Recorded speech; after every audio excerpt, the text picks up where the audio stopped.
Bonsoir à tous les internautes et bonsoir à vous, monsieur André Gandillon. Bonsoir Florian. Donc je lance cet entretien de janvier 2020 pour faire un peu, c'est le deuxième entretien du genre, à savoir faire un panorama de l'actualité, cette fois-ci de la deuxième partie de l'année 2019, en sachant qu'on avait fait la première partie de l'année 2019 avec l'ami Jean Lamour qui ne peut pas venir cette fois-ci. Et jusqu'à la mi-janvier, puisqu'il faut quand même traiter des derniers petits événements qu'il y a pu avoir d'importance en tout cas. C'est en quelque sorte un bilan et ensuite des perspectives, un peu pour proposer une solution à toutes ces problématiques, hein, puisqu'on est en état de crise sociale, ne serait-ce qu'en France. Et c'est là-dessus qu'on va d'ailleurs embrayer. Je pense que ça a été une année d'ailleurs assez riche en actualité, donc il va falloir essayer d'être assez succinct, enfin. Et par rapport à la France, donc qu'est-ce que vous pouvez nous dire de tous ces cas de... Il y a la grève syndicale, le système des retraites qui est mis à mal, on peut même dire le chômage derrière, la crise démographique, les gilets jaunes, pourquoi pas aussi, qui persistent et signent. Donc que peut-on dire de cette crise sociale permanente ? Effectivement, vous parlez de crise sociale permanente, c'est effectivement le cas. On pourrait même faire remonter la crise sociale permanente en France depuis l'instauration du régime républicain après 1870. Si vous voulez remonter... Oui, mais non, mais effectivement, mais il faut essayer de replacer les choses dans la longue durée. Et effectivement, si aujourd'hui nous vivons une crise sociale permanente, la crise sociale remonte, si l'on peut dire, à la Troisième République, qui a toujours considéré le monde ouvrier avec un mépris qu'on n'a pas retrouvé d'ailleurs dans le Reich bismarckien. Où vous avez des années 1880, des assurances retraite, des assurances sociales, qui en France ont dû attendre la crise du Front populaire, des grèves de 1936, pour commencer à connaître une amélioration. Ouais. Une amélioration. Dans l'histoire en France, il faut quand même penser que la Troisième République, qui était soi-disant une république populaire, le gouvernement du peuple par le peuple, a fait tirer sur la foule le 1er mai 1891 à Fourmi, puisque actuellement c'est la grève des cheminots, parler des cheminots qui en 1910 ont fait une grève à long terme, qui a débouché sur le premier statut des cheminots. Sur la grève de 1920 aussi, qui au chemin de fer a débouché aussi sur un autre statut, une modification du statut du cheminot de 1910. Ça veut dire que la crise, même actuelle, remonte mais bien sûr, un peu plus loin.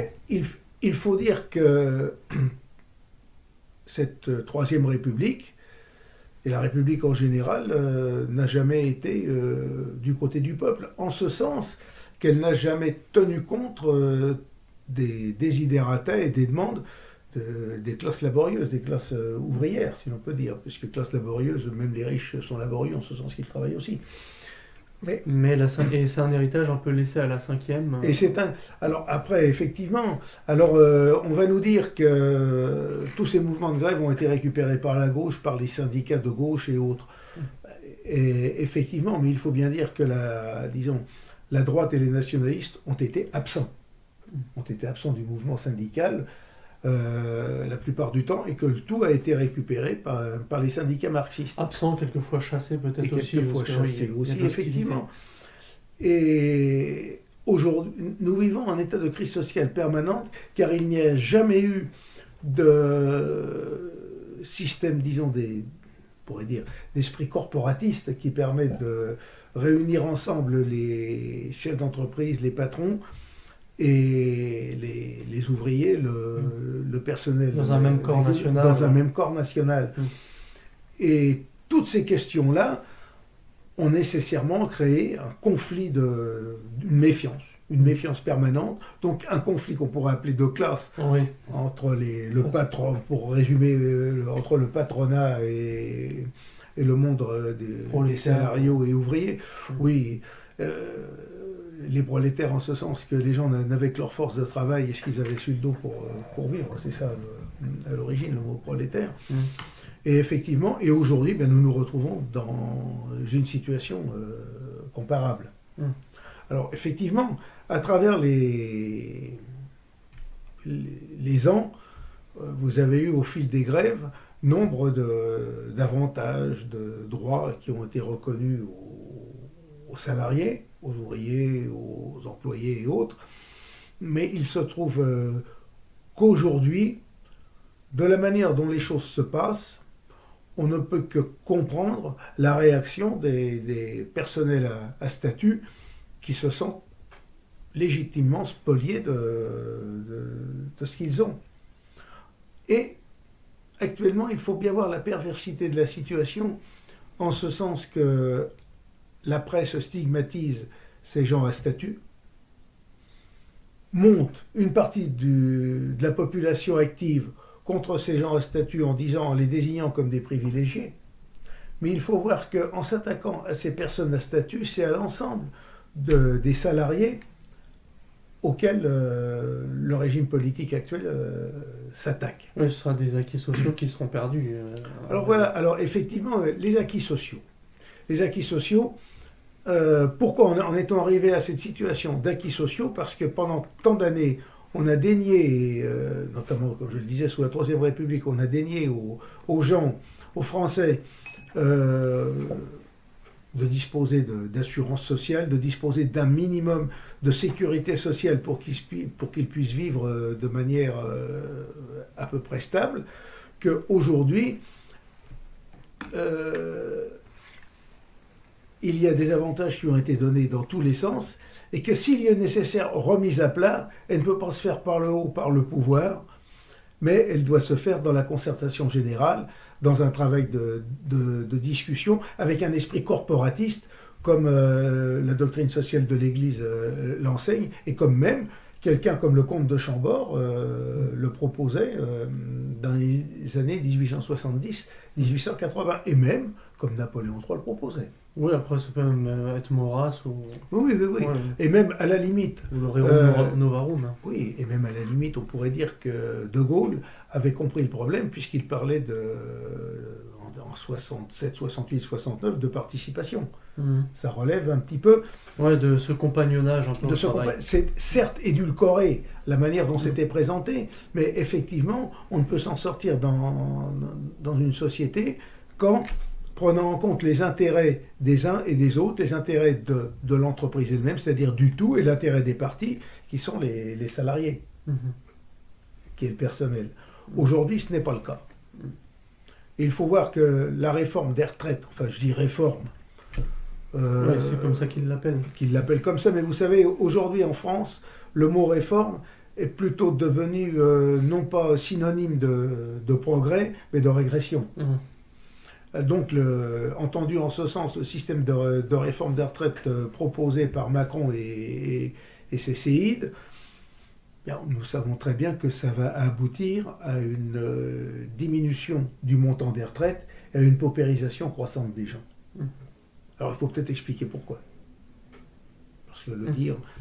Alors, déjà, dans les années 2000, au début des années 2000, si vous lisiez la presse financière anglo-saxonne, on nous disait que dans le cadre du mondialisme, il fallait que le niveau des salaires en Europe baisse de 30% pour être compatible avec la mondialisation telle qu'elle était organisée dans le cadre du libre-échange. Oui, la France était estimée trop haute. Ouais. Du libre-échange mondialisé. Ensuite, il faut bien voir que aujourd'hui, pour y parvenir, eh bien, on instaure un système à points.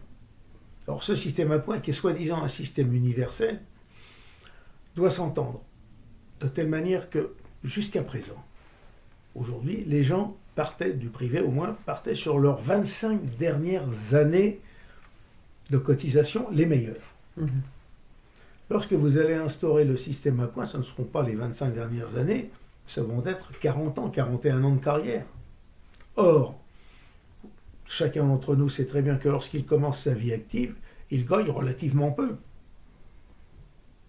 Nous savons aussi qu'aujourd'hui, de nombreuses vies actives sont entrecoupées de périodes de chômage. Et qui plus est, notamment en France, lorsque vous atteignez la cinquantaine, souvent on vous considère comme trop âgé ou trop vieux pour exercer une activité et on vous licencie, on vous met au chômage. Vous avez un mal fou à retrouver un travail. Ce sont autant d'années de cotisation qui n'existent pas. Autrement dit, on peut estimer rien que par ce changement de mécanique, nous allons avoir une baisse des retraites de 20%. minimum. Mm. Ensuite, il suffit de dire que la valeur du point n'évolue pas en fonction, aussi rapidement que la dépréciation de la monnaie ou de la cause du coût de la vie. Et inévitablement, eh bien, le montant des pensions va diminuer par rapport au coût de la vie. D'où une diminution qui va se produire. Il y a ensuite le fait que aujourd'hui, la réforme qui est proposée vise à faire une sorte de hold-up sur les caisses qui ont encore des bénéfices. C'est pour ça que vous avez les avocats qui se mettent en grève, par exemple, parce que vous avez des régimes particuliers qui sont particulièrement bien gérés, et l'État fait un hold-up en mettant la main dessus. Alors on va vous dire, oui, mais les régimes spéciaux, les cheminots et autres, eux sont en déficit. Ben, évidemment, ils sont en déficit. Quand vous dites que la difficulté du travail s'est allégée aussi.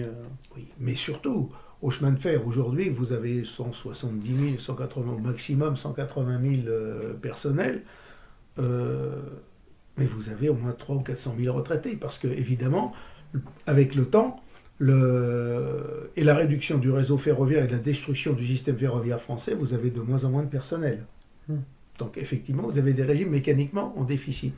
Ce qui ne veut pas dire que les gens qui ont leur retraite, ou qui travaillent encore aujourd'hui au chemin de fer, doivent être sacrifiés sur l'autel de la finance, ou l'autel d'un certain équilibre financier, tout simplement parce que le régime est déficitaire ou autre. Non, il y a un contrat, on doit honorer le contrat. La moindre des choses, quand on signe un contrat, on l'honore. Puisque les libéraux et autres n'arrêtent pas de nous dire que le contrat salarial est un contrat d'équilibre entre le patron qui embauche et le salarié qui vient travailler, ce qui est totalement faux d'ailleurs, parce qu'entre un patron et un salarié, il n'y a pas d'équilibre.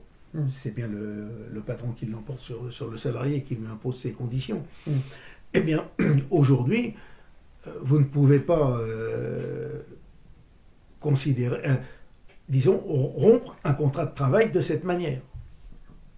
Donc, et ça représente à peu près 3 à 4% de l'ensemble des retraites, compte tenu des déficits de l'État, des gaspillages qu'il y a par ailleurs, qu'on ne vienne pas nous dire que quelques 7 à 8 ou 10 milliards par an de retraite vont plomber les finances de l'État et conduire la France à la ruine. Il faut savoir raison garder. Ça, c'est une chose. Ensuite, il faut savoir que lorsque vous allez baisser le niveau des pensions de cette manière-là, et c'est là que pointe son bout du nez la capitalisation, vous allez avoir des fonds de pension. Alors on nous parle de BlackRock aujourd'hui, effectivement. Il a été assez malvenu que Macron donne la Légion d'honneur au président du fonds BlackRock en France, alors que ce sont des gens qui sont ses commensaux, avec qui il a des relations suivies et qui sont parmi les premiers intéressés à pouvoir bénéficier de systèmes de placement de retraite par capitalisation. Mais vous allez avoir toutes les compagnies d'assurance, vous allez avoir un tas de systèmes financiers qui vont être assez philanthropes, si l'on peut dire, pour proposer des contrats d'assurance retraite aux gens, dans lesquels évidemment ces compagnies seront les premières bénéficiaires pour leur aider à compléter le manque de revenus qu'entraînera le régime général. Et le pire, c'est que actuellement, au point où nous en sommes donc à la mi-janvier, eh bien, nous apprenons que le gouvernement veut exempter les salaires les plus élevés, c'est-à-dire ceux qui gagnent environ plus de 10 000 ou plus de 10 000 euros par mois, de cotiser au régime général des retraites, moyennant une cotisation de 2% qui n'aura matière à aucun point, et les laisser s'organiser eux-mêmes leur retraite par capitalisation. Autrement dit, on peut très bien penser qu'avec le temps, eh bien, progressivement, la part du système par répartition, de la part fixe, si on veut dire, va se réduire de plus en plus telle une peau de chagrin, et que de l'autre côté, on va proposer aux gens des retraites par capitalisation qu'ils auront de plus en plus de mal à financer, et qui sont totalement aléatoires, dans la mesure où les sociétés qui vont présenter ces retraites par capitalisation vont être tout simplement des entreprises spéculatives qui finance et qui travaille sur les systèmes financiers internationaux, et nous savons très bien que c'est en gros la roulette russe. Pendant un temps, vous allez avoir beaucoup de revenus, et puis à un autre moment, pour peu qu'il y ait un crack, vos retraites vont tomber à zéro. C'est ce qui arrive à des retraités américains, ce qui arrive aussi à des retraités britanniques. Alors on vous dit qu'il y a des fonds de compensation, mais les fonds de compensation ne peuvent marcher que lorsque les accidents ont un caractère limité. Et s'ils touchent l'ensemble des salariés, eh bien les garanties et autres disparaissent comme de la fumée. Puis il y a une autre problématique donc, avec ça, c'est comme je disais au début, la démographie. Quand durant les 30 Glorieuses, il y avait 4 actifs pour un retraité, à la limite, ça pouvait se réguler de soi-même. Alors que maintenant, c'est quasiment 1 pour 1. Je crois qu'il y a peut-être 1,7 actifs, oui. Quasiment à peine 2, quoi. Donc c'est rien que ça, on sent que du niveau statistique pur, c'est déjà problématique, quoi. C'est déjà problématique. Alors effectivement, une réforme du système des retraites, le langage politique qui devrait être tenu, c'est de dire, mais nous ne pouvons accepter aucune réforme des retraites aussi longtemps que ne sera pas mise en place une politique encourageant la natalité, et ensuite une politique de développement industriel qui permette de créer des emplois et justement d'engendrer des cotisations qui permettront de financer les retraites. Sachant très bien que dans un pays comme la France, et n'importe quel pays, si l'on veut distribuer des richesses aux gens, encore faut-il que celles-ci soient produites. Si vous ne produisez rien, vous n'allez rien distribuer. Si vous produisez beaucoup, vous allez développer des richesses, et à ce moment-là, les gens, vont être mécaniquement beaucoup plus riches, vont pouvoir disposer de biens en plus grand nombre. Donc, aujourd'hui, et c'est le malheur, ce discours, on ne l'entend quasiment jamais, il faudrait dire, la réforme des retraites ne peut se comprendre que si elle est doublée d'une politique nataliste. Elle ne peut être acceptée surtout que si elle est doublée d'une politique nataliste et d'une politique d'investissement industriel qui permet de développer la richesse du pays et de créer des emplois. À partir de ce moment-là, si on n'accepte pas ça, la réforme des retraites actuelle telle qu'elle est doit être absolument rejetée. Et il est même ce qui prouve que, alors les Français, je sais très bien, ils ont besoin de travailler. Souvent, ils sont éclatés dans des sociétés. S'ils se mettent en grève, ils risquent de licenciement. Il n'y a plus aujourd'hui la masse, disons, prolétarienne, pour employer un bien grand mot, comme on pouvait la trouver dans le temps dans des grandes sociétés, qui soient capables de bloquer le pays et de créer un rapport de force. Mais le véritable esprit aujourd'hui, ce serait que l'ensemble des Français descendent dans la rue et disent au gouvernement, non, c'est terminé, on n'accepte pas votre système de retraite, on n'accepte rien, vous partez, vous dégagez, et voilà ce qu'il faut. Mais non, voilà. Alors évidemment, par derrière, il faudrait un parti politique, une organisation politique avec une doctrine, un programme, un appareil qui puisse prendre les choses en main.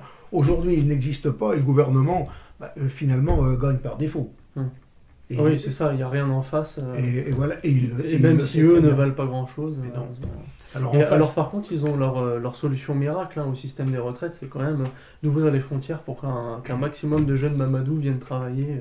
Alors là, mais effectivement, et c'est là, nous entrons dans une des constantes du régime, qui est un régime, je le répète tout le temps, je ne suis pas le seul à le dire, mais c'est un régime d'anti-France, c'est un régime de trahison de la France, c'est un régime de destruction de la France que nous avons aujourd'hui. C'est un régime cosmopolite, mais encore, vous pouviez trouver dans les années 30, les années 40, des politiciens qu'on pourrait appeler presque des idiots utiles, mais qui avaient encore un sens patriotique français, qui voulaient défendre la France. Vous avez même encore eu ces gens-là dans les années 70 même. Mais aujourd'hui, le malheur, c'est que la France est dirigée par des gens qui parlent français, qui ont des noms français, qui ont un aspect de français, mais qui mentalement sont complètement dénationalisés, sont complètement défrancisés et pensent en termes de mondialisme, en termes antinationaux. Aujourd'hui, en gros, nous avons en France, un pays trahi, je ne dirais même pas par ses élites, parce que ce ne sont même plus ses élites, mais trahi par sa classe dirigeante, ou la classe qui se prétend être sa classe dirigeante. Et tous ceux qui servent ce régime, peu ou peu, d'un côté ou de l'autre, sont des complices de la destruction de la France. On pourrait presque dire, pour employer un langage des années 40, la classe politique aujourd'hui, tous ceux qui servent le régime de près ou de loin, sont des collabos des ennemis de la France et de ce régime d'occupation que nous subissons depuis 1945, si l'on peut dire.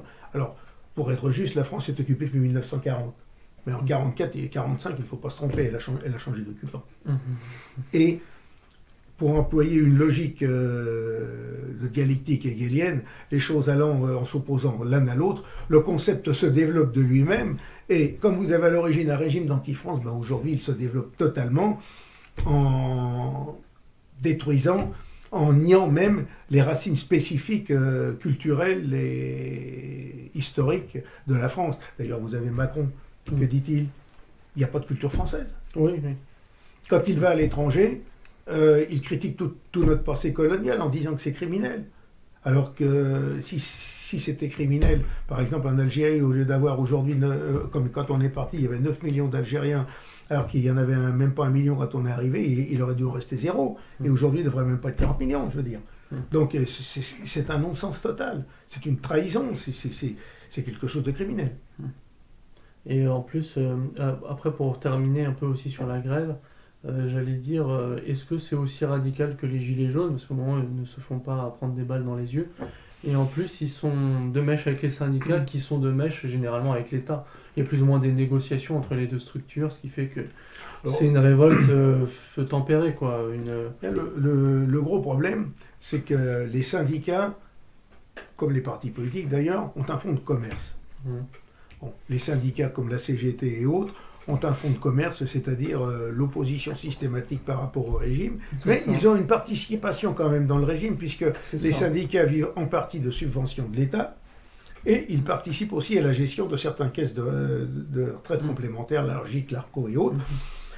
Et bien, ils ont un rôle à défendre, ils ont un rôle à jouer dans tous les sens du terme, en tant qu'acteurs, histrions même, et effectivement, s'opposer, faire de la gesticulation est extrêmement important pour eux parce que cela permet de conserver leur clientèle. Et puis de l'autre côté, ils savent jusqu'où ne pas aller trop loin pour éviter d'indisposer le régime et puis de perdre leur rente de situation. Donc les dés sont pipés.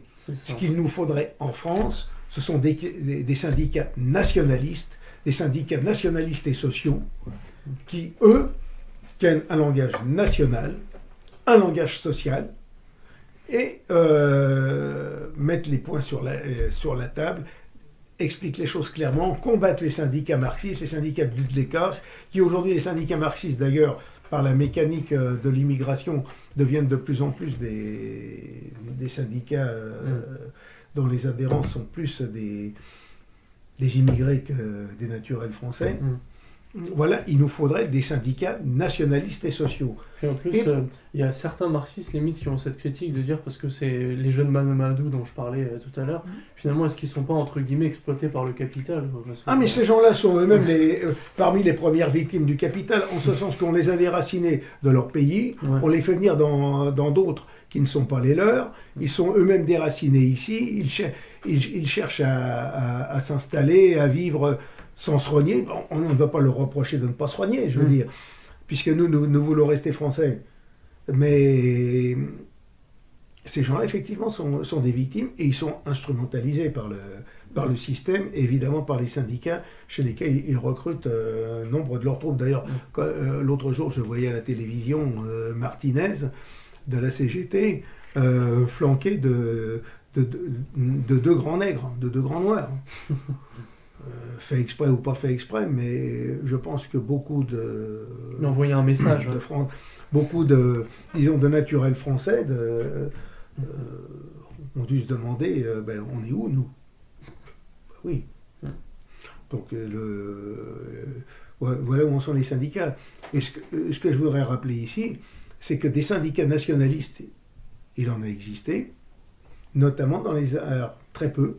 Mais il y a eu le syndicat Unité et Travail à Boulogne-Billancourt, organisé par Jean Ribaillet, qui a, dans ce bastion rouge, ce bastion communiste, a mené une lutte à la fois contre les syndicats rouges, contre la CGT, mais aussi contre la direction de Renault, qui elle-même était plus ou moins de mèche avec la CGT. Mhm. Et ces gens-là ont réussi à amener un combat dont l'histoire n'est pas encore publiée, ça viendra, mais ce sont des gens, et c'est ce genre de syndicat qu'il nous faudrait. Et c'est ce qui montre aujourd'hui la faiblesse à se mobiliser, à s'organiser des nationalistes dans ce pays. On passe au sujet suivant, alors aussi sur le décès de Jacques Chirac, par exemple. Je crois qu'on avait parlé très brièvement dans une ancienne vidéo, mais c'était vraiment au détour d'une phrase. Alors bon, ça a fait un tollé médiatique, ça nous intéresse peut-être beaucoup moins, mais ne serait-ce que pour les répercussions, qu'est-ce que vous pouvez en dire de ce personnage? L'émoi médiatique qu'a suscité le décès de Jacques Chirac, eh bien, est à la hauteur des services rendus par ce personnage, cette personne, au régime. Mhm.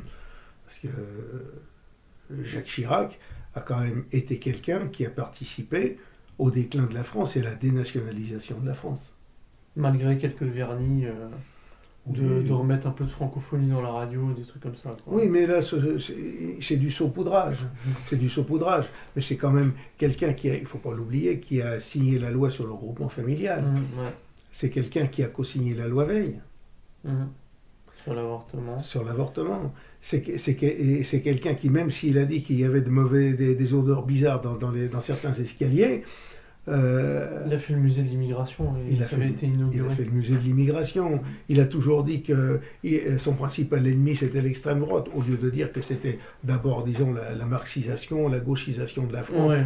Lui, c'était d'abord l'extrême droite et il avait reconnu, entre guillemets, la culpabilité de Vichy. Et tout Il avait ça. reconnu la communauté de Vichy. Donc, effectivement, Jacques Pour Chirac, faire plaisir mais aux communautaristes Voilà. du CRIF, comme dirait Voilà. Mélenchon, on en parlera plus tard. le régime, en honorant Jacques Chirac, le régime s'est lui-même honoré, s'est auto-décoré, si l'on peut dire. Il a rendu hommage à l'un de ceux qui a été un des principaux destructeurs de la France. Mm. Et puis en plus, c'était un personnage, même si nous ne devons pas entrer dans des considérations personnelles ou autres, c'est quand même quelqu'un qui, d'un point de vue personnel, a eu une vie personnelle assez dissolue, ce qui ne plaide pas en la faveur d'un homme d'honneur, si on peut dire. Ouais, il avait une vie de patachon, on va dire, et, Patachon. malgré son côté un petit peu gaulois, Voilà. machin, c'est tout ce qu'il y a, Alors- c'est tout ce qu'il y avait. Encore que, après, c'est la fausse droite. de toute façon. Voilà. Oui, voilà, non, mais il a fait Avec partie un de faux ce- semblant gaulliste et machin. Voilà. Oui, mais ça, le vernis gaulliste, vous savez, c'est facile. Il suffit d'aller une fois par an sur la tombe du Grand Charles ou de la Grande Zora à Colombey-les-Deux-Églises, et pour aussitôt dire je suis gaulliste. Ça, c'est pas compliqué. Alors, il faudra un jour aussi que nous fassions une émission sur De Gaulle-Charles, Mm. parce que le personnage, c'est quand même lui qui a transformé en un déserteur qui s'appelait Maurice Thorez, un ministre d'État en 1945. Mm.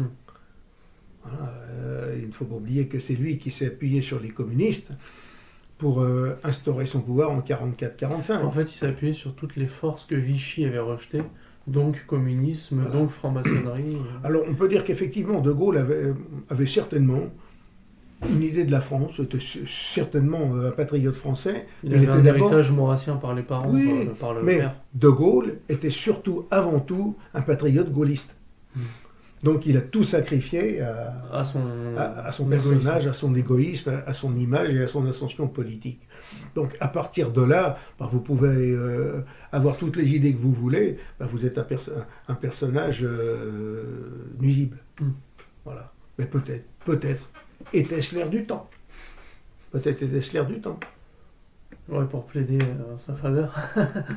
Oui. Et pour Chirac, en tout cas, en 2 mots, c'était un spécimen du système. C'était un spécimen du système, un personnage, disons, qui, dans l'histoire, devrait aller parmi les personnages les plus nuisibles que la France ait pu connaître. Alors là, on va rentrer aussi dans les affaires d'escroquerie démocratique. Vous me direz, c'est un cas, mais il faudra peut-être voir l'ensemble. En tout cas, affaire de voyelles. Donc, pour ce qui est. C'était pas du Jérôme Cahuzac, mais presque. Qu'est-ce que vous pouvez en dire? Vous voulez parler du sieur Delevoye? C'est ça. Delevoye, oui, pardon. Delevoye, oui. Le sieur Paul Delevoye. Jean-Paul. Jean-Paul Delevoye, oui. C'est un personnage considérable dans la maçonnerie. Mhm. Il faut savoir que la maçonnerie, c'est avec le judaïsme politique et le CRIF, le magistère du régime républicain, aujourd'hui. Donc c'est un personnage de très haut niveau. Donc, ce qui lui a permis d'avoir différents postes, d'administrateur de ceci, de cela. Il a été président des maires de France, de l'association des maires de France pendant un temps. Et là, il s'est retrouvé à s'occuper des retraites. Et on voit très bien le personnage qui oublie de déclarer une douzaine de mandats dont il était dépositaire. Alors, moi, je veux bien qu'il en oublie un. Quand vous en avez des dizaines, qu'on en oublie. Mais là, quand on en oublie une douzaine, ça commence à faire beaucoup. Ça commence à faire beaucoup. Non, puis son inefficacité aussi, peut-être. Parce que... Mais là encore, son inefficacité totale, et même son anti-nationalisme total, en ce sens que c'est quand même lui qui a jeté les bases de ce système enfin, qui a jeté, non, qui a acté ce que certains groupes de pression lui ont dicté comme quoi il devait écrire comme réforme des retraites. Les systèmes financiers un peu plus au-dessus de lui encore. Quoi. Et voilà, parce qu'il ne faut pas se tromper. Comment sont faites les lois en France? Eh bien, lorsque vous avez un ministère... Le ministre, comme disait De Funès dans La Folie des Grandeurs, je suis ministre, je ne sais rien faire, qu'est-ce que je vais devenir? Je suis plus ministre, mais voilà. Mais non, mais on en est là. Vous avez un ministre, il va passer à l'agriculture, au transport, à l'intérieur. Oui, un autre poste administratif. Voilà, donc il fait tous les postes, et c'est le directeur de cabinet, c'est la haute administration, c'est le directeur de service qui font le travail. Bon, alors de temps en temps, il va se heurter à l'un ou à l'autre, mais pour l'essentiel, c'est ce que l'on appellerait l'État profond qui fait le travail. Hein. En France, je le répète, l'État, c'est l'inspection des finances qui décide de tout, presque. La souveraineté politique est plus... Voilà. Donc, les lois aujourd'hui sont faites en France. Vous avez des gens qui vont vous présenter des dossiers tout faits. Mais les dossiers... Alors, qu'on vous présente des dossiers, des idées et autres, c'est tout à fait normal. Mais il faut savoir par qui elles sont faites.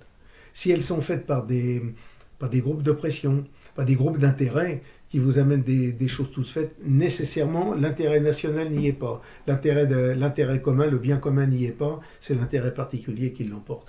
Et la réforme de la retraite aujourd'hui, bien des gens comme Delevoye ont été là pour la porter. Hein. Puis est-ce que ça ne montre pas aussi une perversion du système démocratique, une corruption généralisée? Parce que finalement, ça tombe sur lui, cette découverte, mais est-ce que ça ne pourrait pas tomber sur 50 autres? Oh, monsieur, en grattant bien, on en trouvera évidemment d'autres, mais de toute façon, le régime politique français, depuis la Troisième République, vous savez, vous avez eu l'affaire Hano, vous avez eu l'affaire Stavisky, vous avez l'affaire des tramways de la Cordillère des Andes, vous avez eu... On peut les multiplier. Vous avez eu l'affaire Cahuzac pour remonter à l'époque de Hollande. Celui qui était contre la fraude fiscale. Celui qui a fait des discours avec un pupitre devant, c'était écrit « Lutte contre la fraude fiscale ». Ben oui, mais bien sûr. Et qu'il l'a pratiqué derrière. Ben voilà. Remarquez, je vais dire en plaisantant, pour savoir de quoi on parle, il faut le pratiquer. Il savait de quoi il parlait. Il savait de quoi il parlait. Bon, aujourd'hui, vous avez Delevoye et puis demain, vous aurez Trucmuche. Hein. Mais on va en trouver.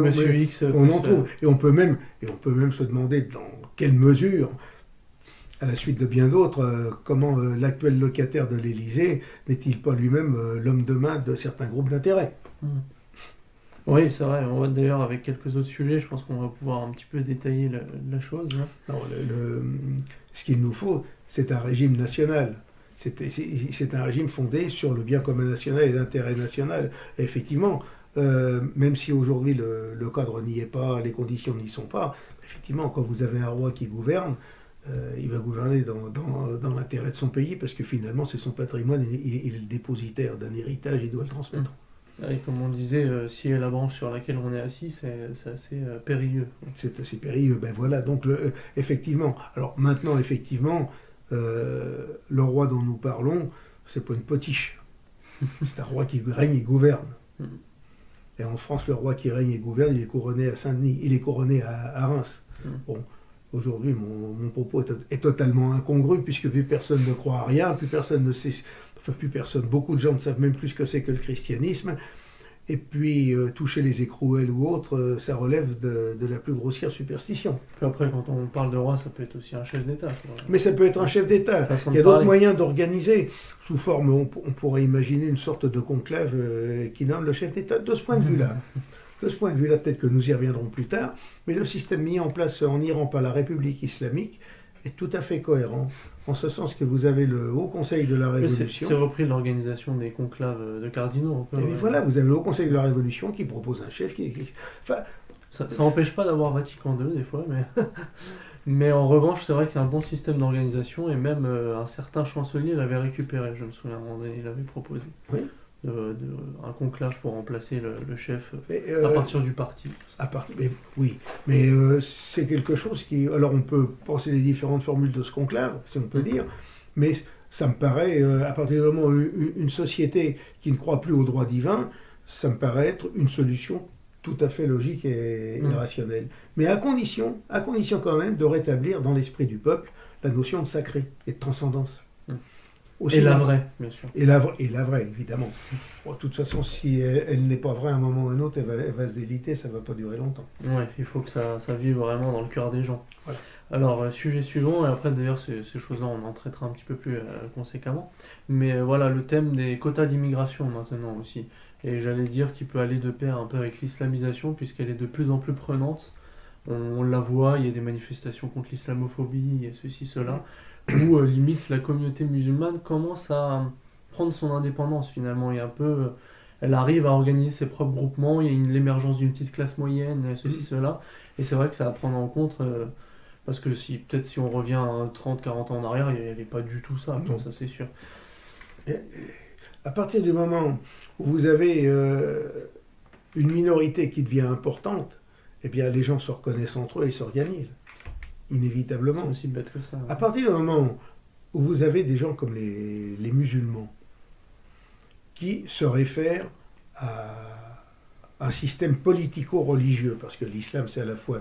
C'est ce qui est la force de l'islam, c'est que c'est à la fois un système religieux qui vous apporte une vision complète du monde et en même temps un système politique qui vous apporte un système Et très juridique social après. et très juridique. Nous on a l'aspect plus oral et de l'esprit, Voilà. alors que eux c'est Eh bien, très... donc, inévitablement, ces gens-là se réfèrent à un système qui ne peut pas entrer en conformité avec le nôtre.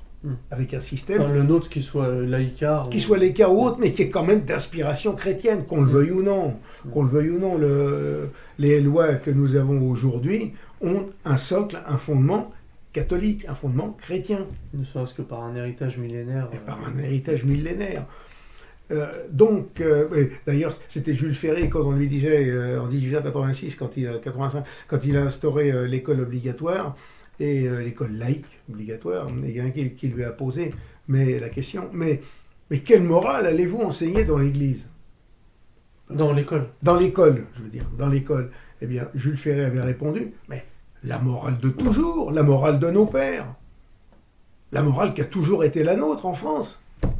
Et c'était pour ne pas la nommer, c'était la morale chrétienne, la morale catholique. Ouais, là quand même. Donc, voilà. Et aujourd'hui, alors si, sur les fondamentaux, effectivement, le respect de la famille, du père, de la mère, on trouve ça dans tous les systèmes religieux, et pour une simple raison, c'est que si on supprime ça, c'est la société qui part en miettes. Eh bien, mais c'est un socle minimal. C'est le socle minimal. Mais un système politico-religieux comme l'islam est totalement incompatible avec un système, disons, français, un système européen, donc d'origine chrétienne et catholique et gréco-romaine, si on peut dire. Et d'ailleurs, on pourrait dire, parce que les sujets d'actualité, pour le coup, strictement, là, c'est beaucoup l'affaire du voile, les machins, le voile islamique. Alors que c'est ultra secondaire, mais on a l'impression que c'est vraiment le sujet porteur aussi qui fait s'enfler. Alors là encore, c'est jouer les tartuffes. Parce que, après tout, mais si c'est leur foi, si c'est leur façon d'agir, de se montrer voilés, de se montrer enturbanés avec tout ce que l'on veut, mais qu'on les laisse faire, En quoi est-ce que ça dérange ? Ça les regarde, quoi. Ça les regarde. Puis nos arrière-grand-mères étaient, enfin pour ma génération, ou c'est peut-être même la grand-mère qui était intégralement voilée. Ils avaient un fichu sur la tête. Après c'était le voile chrétien, oui, mais différent. Bon, mais ça c'est autre. Mais indépendamment de ça, il faut être cohérent. Ils sont musulmans, ils sont si, mais pourquoi leur interdire d'avoir un voile sur la tête ? Non, mais c'est tout. les choses se montrent, les choses sont claires et autres. Pourquoi C'est mieux comme ça, oui. et pourquoi se dissimuler? Sinon, ça serait Pourquoi se plus dissimuler? pervers. Mais pourquoi se dissimuler? Pourquoi trafiquer? Pourquoi biaiser? Non.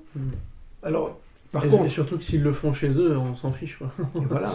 Mais non, le vrai problème, Chez eux, dans leur pays. le vrai problème, c'est que la France est un pays qui ne sait plus qui elle est. Ouais, c'est le premier problème. C'est le premier problème. C'est le premier problème.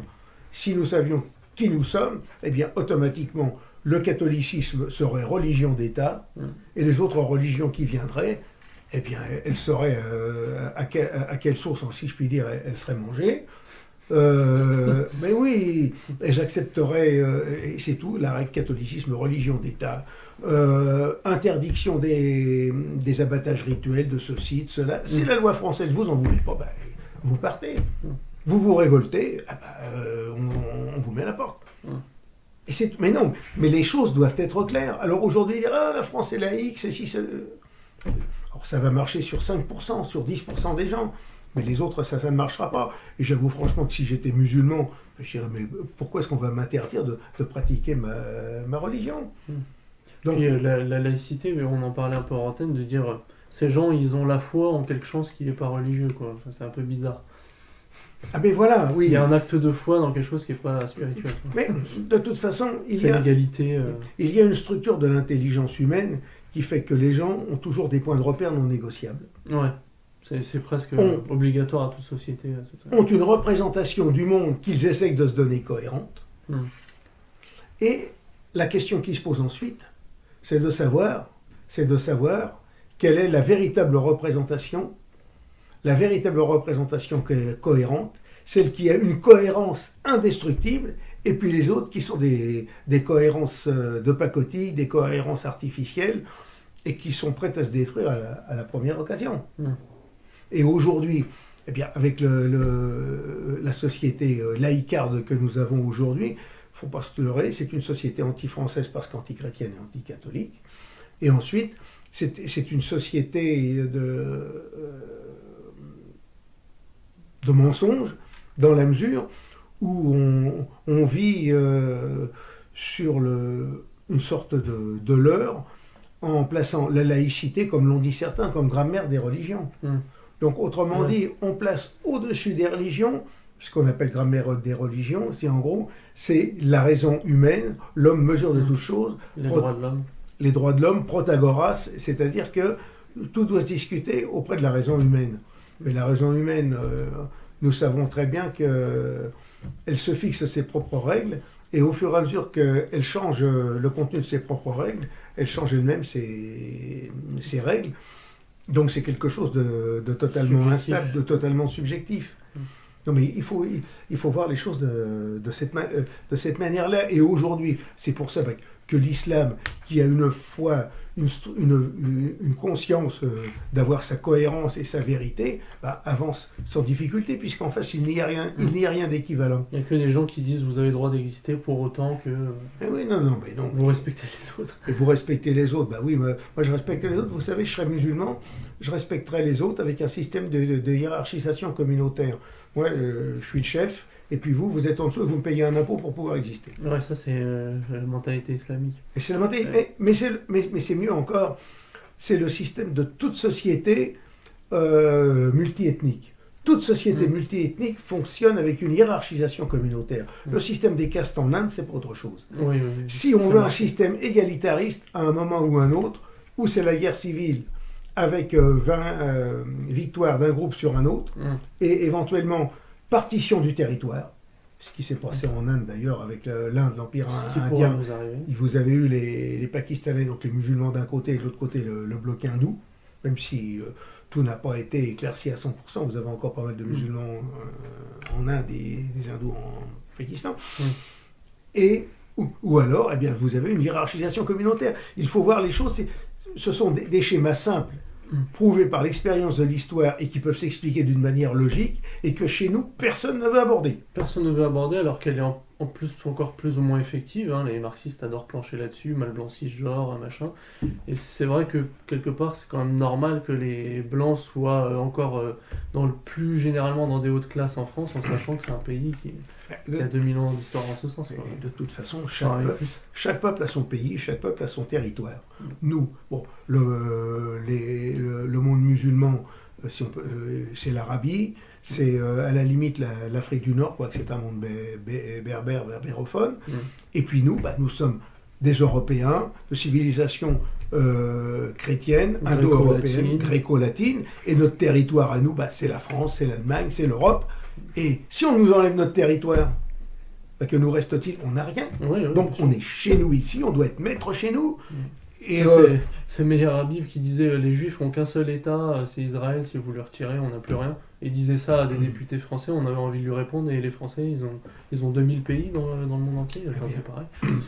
Voilà. C'est même pas un argument qui le légitime. Non, et de toute façon, en Palestine, de toute façon, les Juifs ne sont quand même pas un modèle de comportement, puisqu'ils se sont installés en chassant les populations arabes et chrétiennes palestiniennes qui étaient sur place.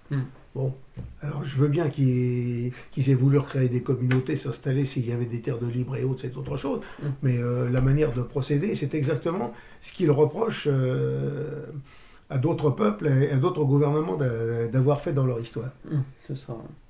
Et alors dans l'actualité par rapport à l'islamisation, il y a aussi Erdogan du coup qui menace l'Europe de laisser passer des djihadistes, voire de les envoyer, tout ça. On a aussi ces menaces-là, quoi. Alors Erdogan, il faut reconnaître, Erdogan, c'est un homme politique modèle. En valeur absolue. Si nous avions en France un Erdogan français catholique et autres, la France ne serait pas au 36e dessous et en train de s'effondrer et de devenir la risée de la planète comme c'est le cas actuellement. Au contraire, elle aurait une vitalité...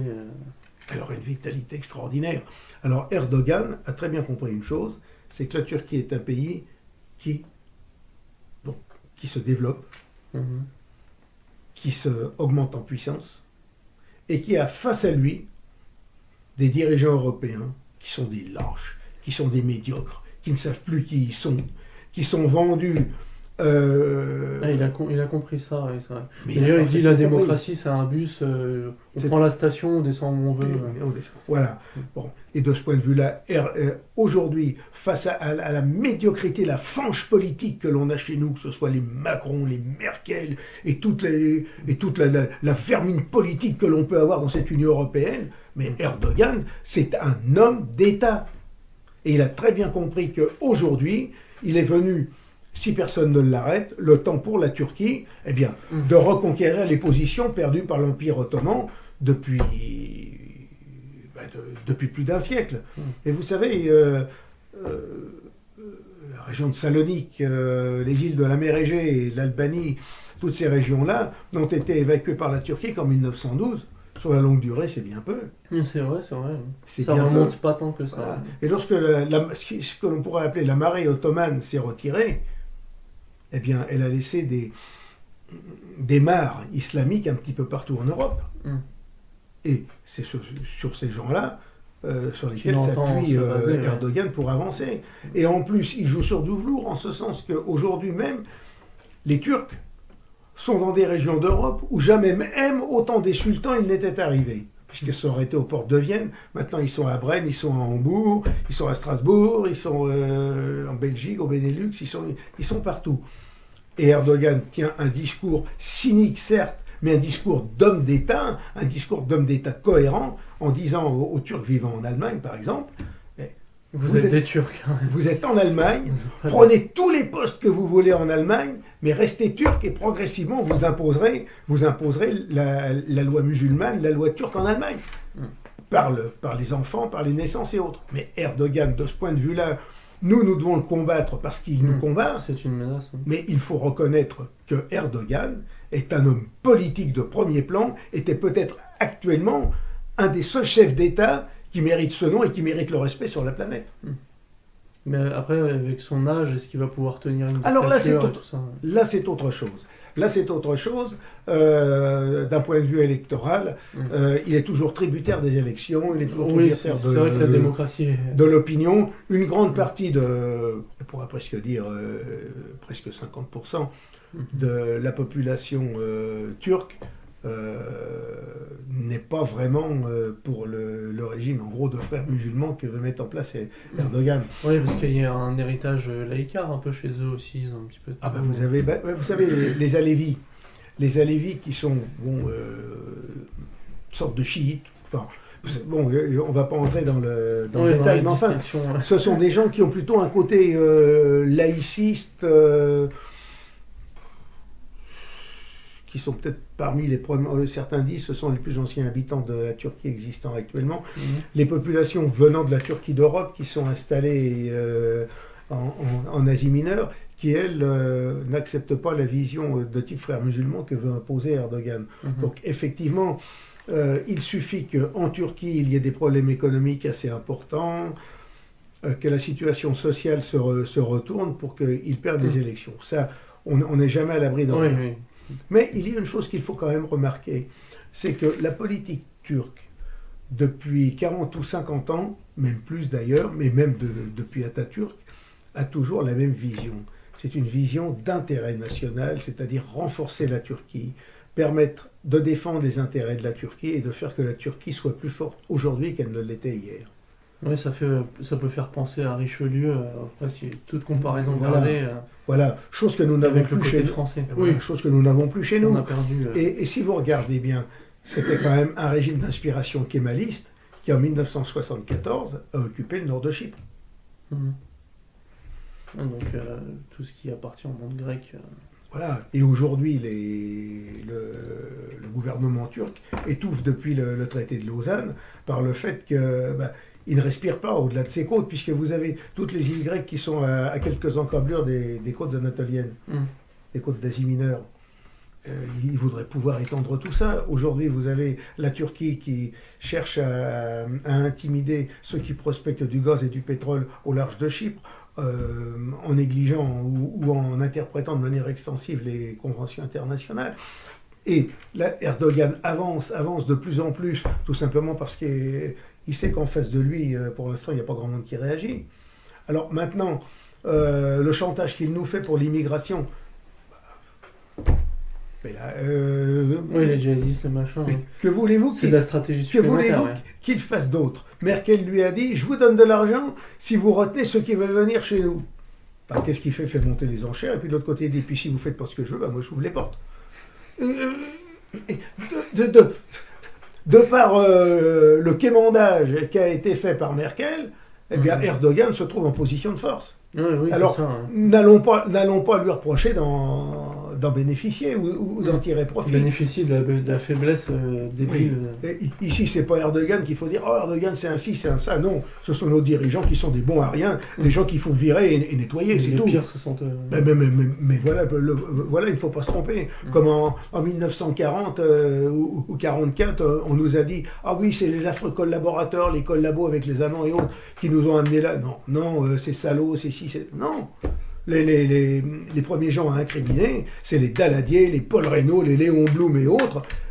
Comme Léon Blum disait, s'il faut taper sur l'armée française, j'en suis. Bon, ce sont tous ces gens-là qui nous ont fichus par terre. C'est ces gens-là qu'il fallait incriminer, qu'il faut incriminer. Et par le malheur des choses, ce sont eux qui sont venus dans les fourgons de Gaulle et des anglo-saxons et des communistes en 1944-1945. Voilà. Donc, ne nous trompons pas de cause, ne nous trompons pas d'ennemis, ne nous trompons pas d'adversaires. Aujourd'hui, Erdogan est certes un ennemi de l'Europe, mais les premiers ennemis de l'Europe sont les pseudo-dirigeants que nous avons actuellement. Et alors, ces pseudo-dirigeants, d'ailleurs, comme je vous avais lancé au début là-dessus, il faudrait y revenir, juste le quota d'immigration. Vous savez, c'est la tarte à la crème qu'on nous propose souvent. Donc, l'immigration, oui, mais à réguler, plus ou moins, ou je sais pas quoi. C'est ce que ça veut dire, on a le droit au sujet depuis... Oui, mais non, mais de toute façon, on régule les immigrants, sachant que quand vous en régulez, quand vous en autorisez 50 000, il y en a 300 000 qui vont passer à côté de la porte. Bon, Ça, c'est une chose, et ça, c'est aussi une partie, en partie, la faute du patronat qui est complice, qui embauche ces gens-là et les exploite. Parce qu'il faut dire que ces Oui, gens-là ils y participent à ils y tout le participent. mouvement. Oui. Et que, pourquoi doit-on embaucher de la main-d'œuvre étrangère alors que chez nous, on a déjà des Français qui ne trouvent pas de travail? Première chose. Et ensuite, si on manque de main-d'œuvre, eh bien, il faut faire comme les Japonais, il faut mécaniser et robotiser. Nous devons nous en sortir par nous-mêmes, ne compter que sur nos propres forces. Dans le meilleur des cas. Oui. Dans le meilleur des cas. Et aujourd'hui, on a les moyens de se passer de l'immigration. On a les moyens. Alors, Là, vous nous faites rêver. Là. on a les moyens, mais il faut une volonté politique pour cela. Ce qui ne veut pas bien dire, sûr, oui. ce qui ne veut pas dire qu'il faut traiter ces gens-là comme des sous-hommes ou autres. Mais non, mais c'est simplement, nous sommes maîtres chez Oui, nous. nous aimons ce que nous sommes. Et voilà, et ces gens-là, alors effectivement, dans la mesure du possible, On déteste personne, on veut se sauver. et mettre en place des politiques qui permettent de fixer ces gens-là sur leur sol. Et en même temps, je pourrais dire qu'en renvoyant tous ceux que nous avons chez nous, les pauvres malheureux qui ne savent même pas Qui le sont non plus. qui ils sont vraiment et autres, eh bien, chez nous, ils acquièrent un savoir-faire qui peut être bénéfique dans leur pays. Bon. Alors effectivement, vous allez me dire, aujourd'hui c'est mal parti, puisque quand on voit ce qui se passe au Sahel, vous avez des manifestations partout qui disent les Français dehors et autres. Alors effectivement, eh bien, dont acte. Eh bien, si vous ne voulez pas de nous, nous ne voulons plus de vous non plus, puis chacun chez soi. Alors on va nous dire, mais là-bas, ça va être la guerre civile. Alors, eh bien, nous, notre seul travail à ce moment-là, c'est d'avoir des forces militaires qui nous protègent et qui les laissent se débrouiller en champ clos. Inévitablement, à un moment ou à un autre, il s'établira un ordre. Peut-être 5 millions de morts plus tard, des millions de destructions plus tard, peu importe, mais à un moment ou à un autre, les choses stabilisent et se rétablissent. Mais nous avons le devoir de protéger notre peuple, protéger notre civilisation, protéger nos intérêts européens et français en premier. Donc la rémigration peut faire partie de tout ce projet salvateur, disons. Et moi, je m'étais rendu compte, c'est peut-être à 18-19 ans où j'étais complètement dépolitisé précédemment. Le problème de l'immigration, c'est peut-être l'un des premiers qui peut gêner aujourd'hui. Et je me souviens que c'est sur ce sujet, je me suis intéressé à la politique en me disant, mais qui est-ce qui limite et tout ça. J'ai vu les partis de droite, soi-disant, on me disait qu'ils étaient très durs, machin. C'était l'époque Claude Guéant, il avait parlé d'immigration zéro. Et déjà à ce moment-là, je me disais, mais immigration zéro, c'est pas assez parce qu'il y a déjà trop. Évidemment. Et je sais pas, c'était pourtant un petit bon sens tout bête comme ça. Et en plus, Claude Guéant derrière, finalement, il dit non, immigration réduite de 10%, je sais pas quoi. Donc je me suis intéressé tout de suite à Jean-Marie Le Pen et petit à petit, j'ai glissé comme ça. C'était même peut-être Soral, Zemmour. De toute façon, j'étais jeune et paumé, donc c'est normal. Hein. Non, mais là aujourd'hui, mais bon, même lorsque il m'arrive de discuter avec des immigrés, des Africains et autres, leur rêve, c'est de repartir dans leur pays. Les Africains, on dit un peu blédards aujourd'hui pour charrer, mais ce sont pas les pires humainement en général. Oui. Le pire, c'est plus celui qui est né sur place, qui a bien été éduqué dans la haine, le truc vendeur de drogue et je sais pas quoi. Là, mais autrement, effectivement, la plupart des gens que je rencontre, une fois qu'ils auront 3 sous, leur idée c'est de repartir chez eux, ce qui est tout à fait naturel. Et là d'ailleurs sur le thème des retraites, est-ce que ça y contribue en sachant qu'ils envoient de l'argent à leur famille? C'est-à-dire que l'argent sort du circuit national, donc ils participent même pas autant en retraite. Ils ne participent pas. Même là c'est une perte, quoi. C'est une perte, oui. Quand on dit on remplace ce système par l'immigration, bref. Donc dernier sujet un peu pour parler de la France, après je pense que là ça peut être plus bref parce que c'est le concours Miss France, donc ça s'élève pas très haut, et même Miss à l'échelle mondiale. Parce qu'en France là ils ont, le théâtre cosmopolite s'accélère, c'est à peu près la première fois où ils nous ont sélectionné une femme noire, et en plus pas très féminine, pas très jolie, cheveux courts un peu comme les hommes et tout ça. Et à l'échelle internationale, c'est les transgenres, entre guillemets, les travelots qui sont intégrés à ce concours. C'est-à-dire qu'ils ont le droit de participer. Quoi. Alors, dans ce genre de situations, qui sont effectivement des problèmes marginaux, puisque les concours de beauté sont quand même des problèmes marginaux. Oui, je pense que même avec un régime pays, mais c'est quand même extrêmement important parce que c'est une question d'image et c'est le genre de sujet qui intéresse les masses Le populaires. pecno, ouais, les Qui, masses qui intéresse les masses populaires, Votre qui formule est intéresse les gens. Et à partir de ce moment-là, on se rend compte qu'effectivement, les groupes de pression et de subversion se servent de ce genre de cheval de Troie médiatique ouais, c'est ça. pour introduire progressivement l'idée de la perversion, Qui l'idée de dénonce la l'inversion. propagande, d'ailleurs, il la pratique. Voilà, et l'idée de l'inversion. Et effectivement, il est symptomatique de voir que, eh bien, on va nous présenter des femmes, on peut nous présenter des femmes de couleur systématiquement, parce Ouais. que Bientôt, il faudra plus que ça. Quoi. parce qu'effectivement, si en 4-5 ans on nous présente une Miss Guadeloupe ou une Miss guyanaise, alors que quand même ça ne représente que le 10e même pas de la citoyenneté française, on peut se poser des questions. De même que dans les équipes de foot où vous avez 9 ou 10 joueurs de couleur, alors que quand même la population française reste en immense majorité, pour le moment, encore blanche. Bon. Mais on voit très bien où ils veulent en venir, c'est la perversion. Alors maintenant, on introduit des transgenres, évidemment, mais C'est le bientôt... stade suivant, oui. Parce que le pays, c'était un hôtel, maintenant, c'est... Et maintenant, non, mais moi, ce que je proposerais, Maintenant, c'est c'est un motel. qu'on ouvre. Maintenant, ce que je proposerais, c'est que le prochain concours de Miss France, on l'ouvre aux chiennes, aux vaches. Aux chèvres, il y aura peut-être des musulmans pour voter pour.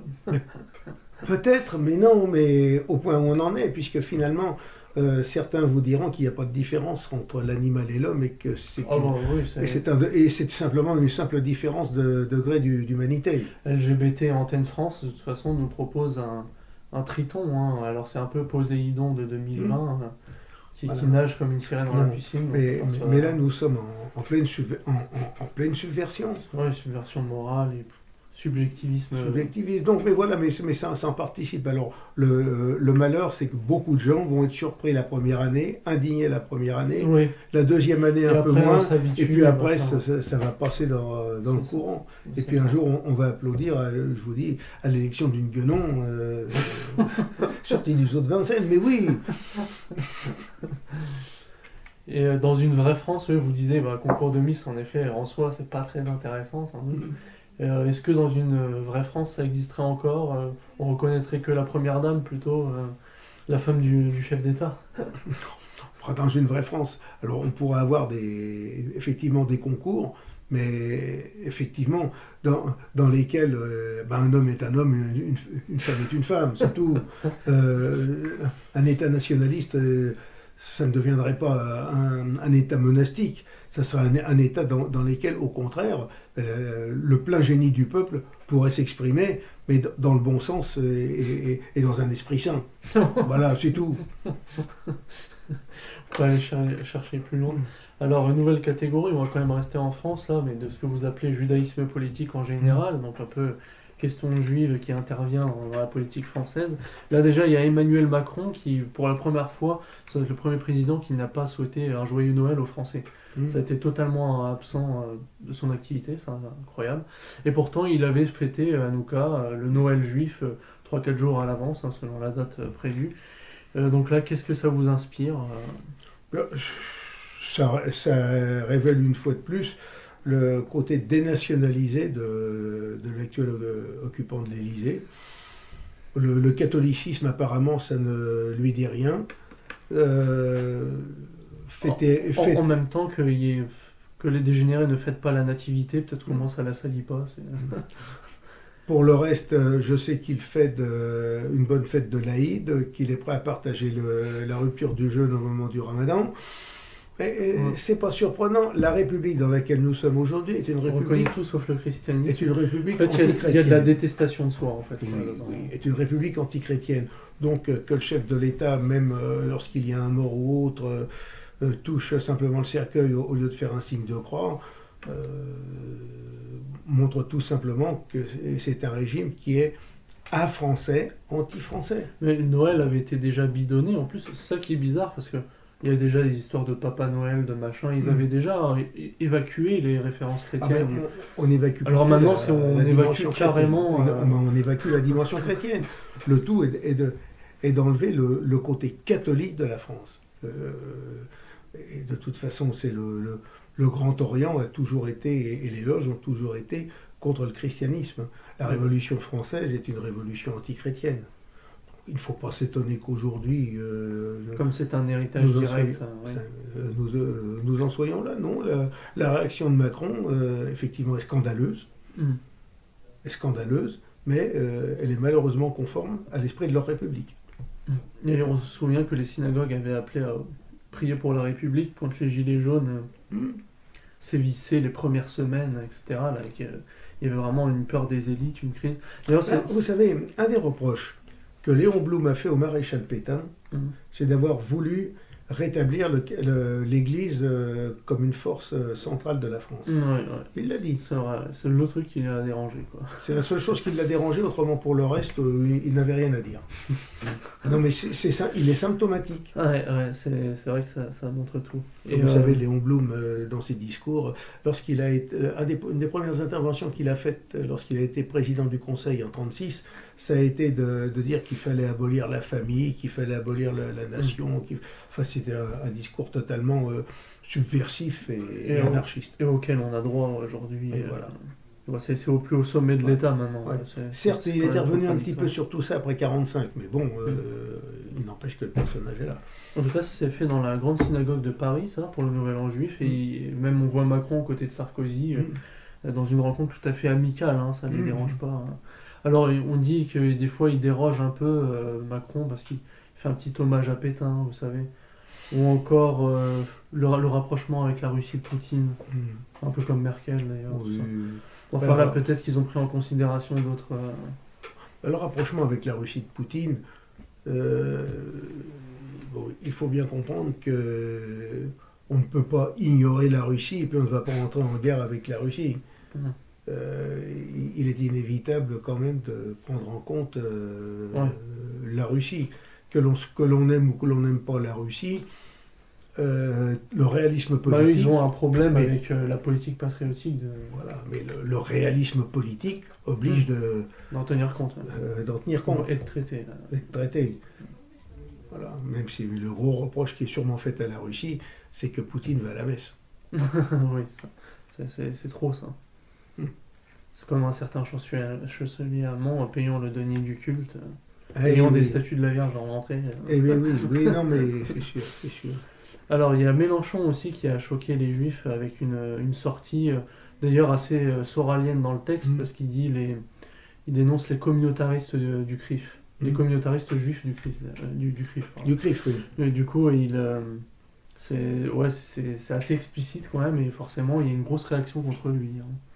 Bien, Mélenchon est assez surprenant avec ses prises de position contre le magistère du CRIF et du judaïsme politique. Ça lui prend un coup, ça. De même que Corbyn en Grande-Bretagne. Ah oui, c'est assez étonnant. Bon, je n'ose pas dire que Mélenchon est un Doriot qui s'ignore, mais... c'est ce qu'a dit Francis Khalifa. Il a dit il y a du Jacques Doriot au Mélenchon, il a parlé de vichisme et tout ça. Oh oui, non mais c'est sûr. Mais à partir du moment où, si vous voulez, parce que Mélenchon, on peut en penser ce qu'on en veut, mais c'est un des rares hommes politiques, disons, médiatisés, qui a de la culture. Oui, il en a un peu, lui. Oui. Et effectivement, si vous réfléchissez vraiment aux problèmes, si vous cherchez à les analyser, il arrive un moment où vous êtes obligé de dire certaines choses. Oui. Et c'est là où on déroge plus ou moins... À ce moment-là, vous retranchez de la République. Après, Jacques Doriot, je comprends l'image, donc un communiste qui est passé côté extrême droite, entre guillemets, collaborationniste, etc.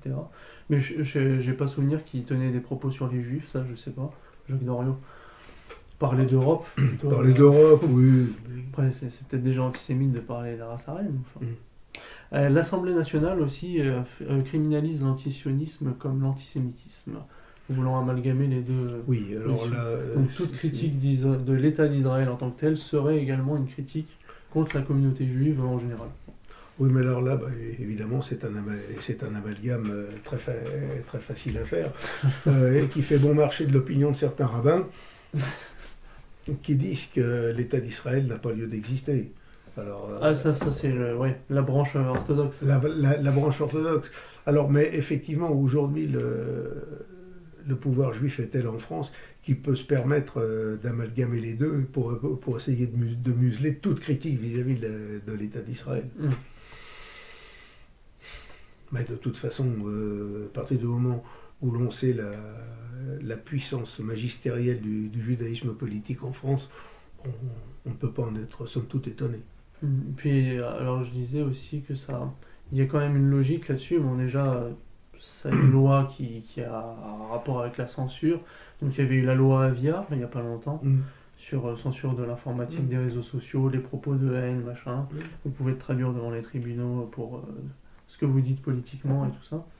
Et même, sinon, la loi Guesso, qui est un peu préventive. Enfin, celle-ci n'est qu'une suite 50 ans plus tard. Quoi. Mais ça participe de la même volonté de réprimer toute critique disons, du judaïsme politique, quelles que soient les formes qu'il puisse prendre.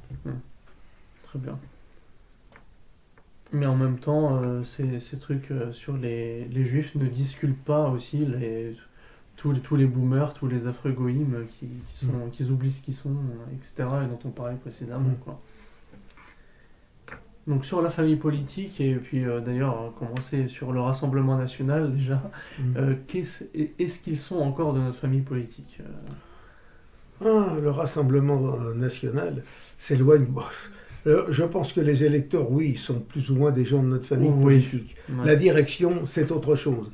La direction, c'est tout à fait autre chose. À partir du moment où Marine Le Pen piaffe d'aller à Yad Vashem, et puis que quelqu'un comme Nicolas Bay est déjà allé, si je ne me trompe pas. Oui, aussi. Voilà. Bon, à partir de ce moment-là, ces gens-là s'éloignent de notre famille de pensée et deviennent en gros des membres du système. Mais ils le sont déjà depuis longtemps, en ce sens que, à leur corps défendant peut-être, ils jouent un rôle de catalyseur des opposants au système pour mieux les placer sur une voie de garage. Parce que même, admettons que demain Marine Le Pen soit élue à la tête de l'État, bien, elle continuera à peu de choses près la même politique qu'actuellement, mais pas d'autres moyens. Donc ce sont des gens qui ne font plus partie de notre famille politique. Aujourd'hui, la branche, disons, certains appellent extrême droite, mais moi que je veux appeler uniquement nationaliste, est un mouvement sinistré. Aujourd'hui, tout est à reconstruire chez nous.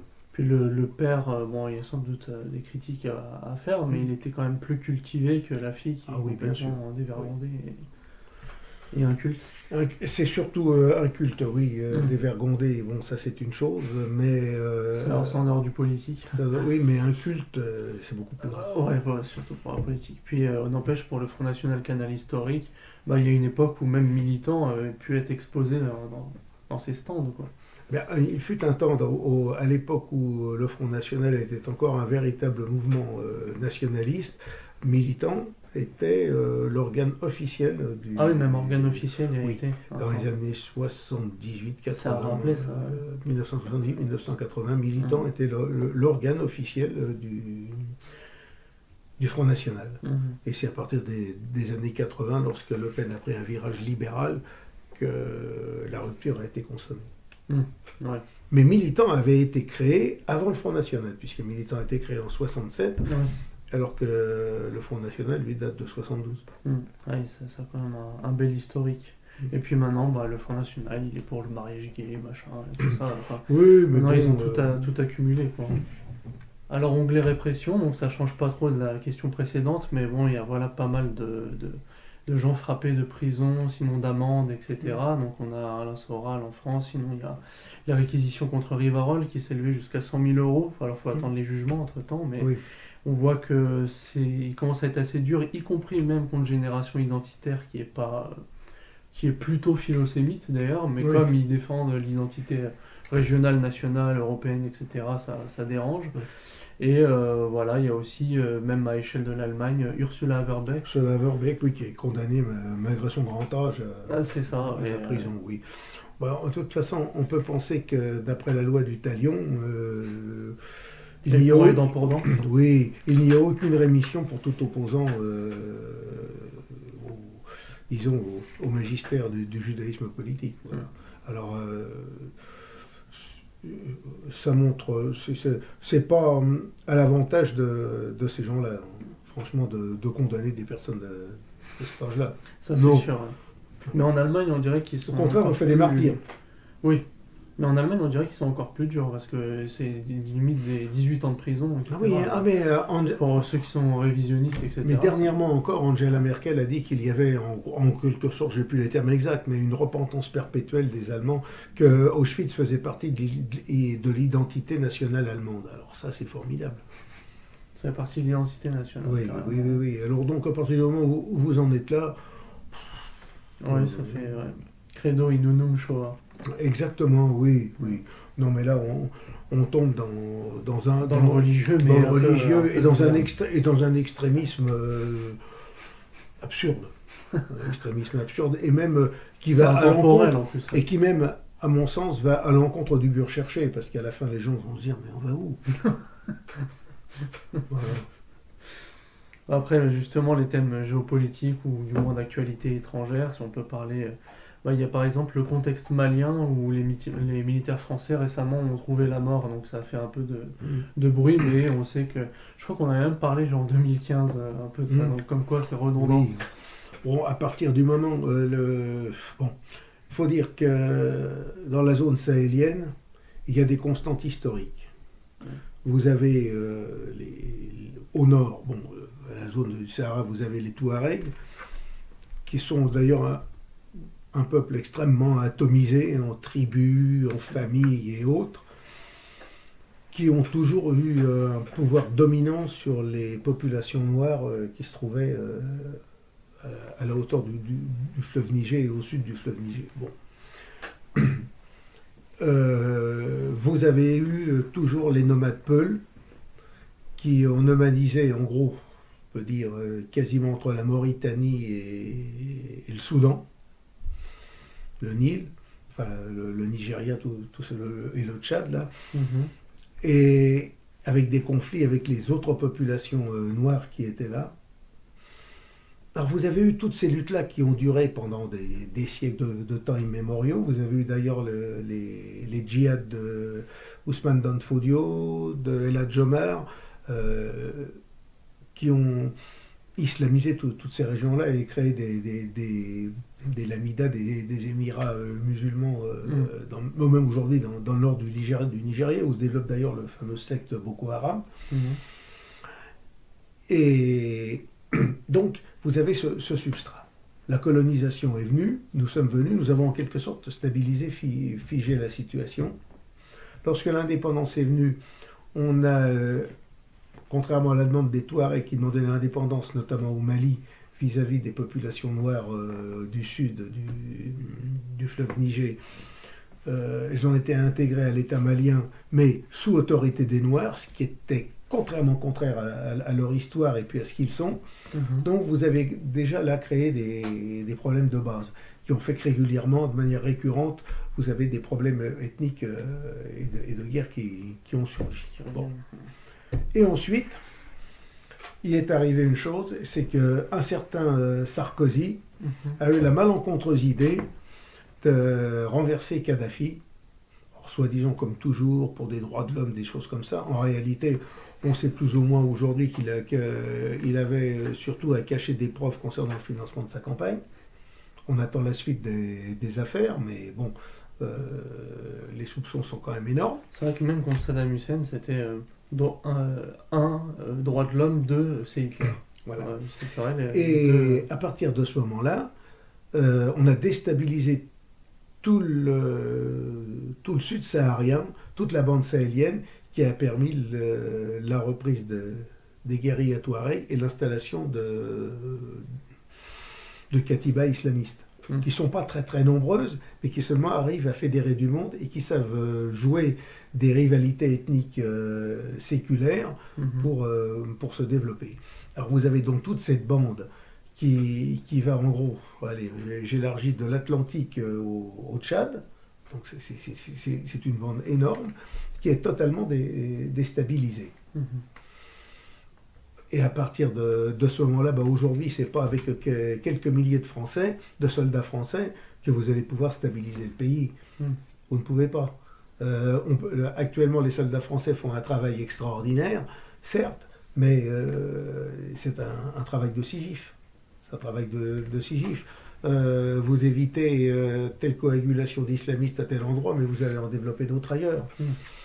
Et les malheureux morts français qu'il y a eu, ils sont victimes à la fois de l'agression criminelle de la Libye par Sarkozy, et puis du fait qu'aujourd'hui, ils sont embarqués la France est embarquée dans une affaire avec les moyens disponibles qui est insoluble. Surtout si on ne commence pas à régler les problèmes politico-ethniques locaux. Or, aujourd'hui, on continue toujours à nous parler, comme là Sarkozy a fait avec la rencontre de Pau, les États-Unis avec la France, contre ci, contre ça, contre les islamistes et autres. Mais le gros problème, c'est que si on ne tient pas compte des réalités ethniques, le problème ne sera pas résolu. L'autre problème, c'est qu'il y a bien effectivement des formations, des unités militaires des États comme le Niger, le Burkina, le Mali, des unités militaires locales, mais à l'évidence, la formation militaire de ces troupes ne donne pas les résultats espérés. Donc les djihadistes qui ont une foi intérieure, qui sont militairement entraînés, qui ont une grande mobilité, peuvent continuer à déstabiliser ces pays-là et effectivement à semer le chaos ultérieurement dans la région. Très bien. Et alors sur aussi le thème de Trump et Israël ou non, Netanyahou proclame avoir été absent de cette attaque contre le général iranien Soleimani. Vous savez. Donc ça a relancé un peu les thèmes guerre au Proche-Orient. Alors les guerres au Proche-Orient, oui. Alors là, il faut... Et bon, l'assassinat du général Soleimani est une chose. Il faut dire que le général Soleimani est un militaire, en gros, comme on n'en fait plus aujourd'hui, parce que c'est quelqu'un qui s'est engagé très jeune dans la guerre Iran-Irak, qui est monté en grade grâce à sa bravoure, grâce à son courage, grâce à son sens de la tactique, son sens militaire. Donc c'est une belle, en lui-même, c'est une belle figure militaire, quoi qu'on puisse en dire. Donc assassiner un homme comme ça, c'est assassiner un homme prestigieux dans la région, c'est peut-être pas la meilleure des choses qu'il y a eu à faire. Ensuite, il faut bien voir que l'opposition entre les États-Unis et l'Iran doit se juger là encore sur la longue durée.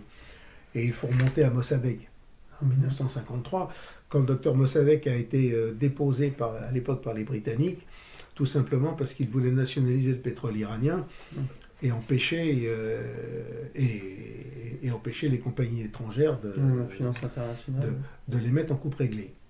À partir de ce moment-là, le conflit a été récurrent, enfin permanent, avec les États-Unis, entre les États-Unis et l'Iran.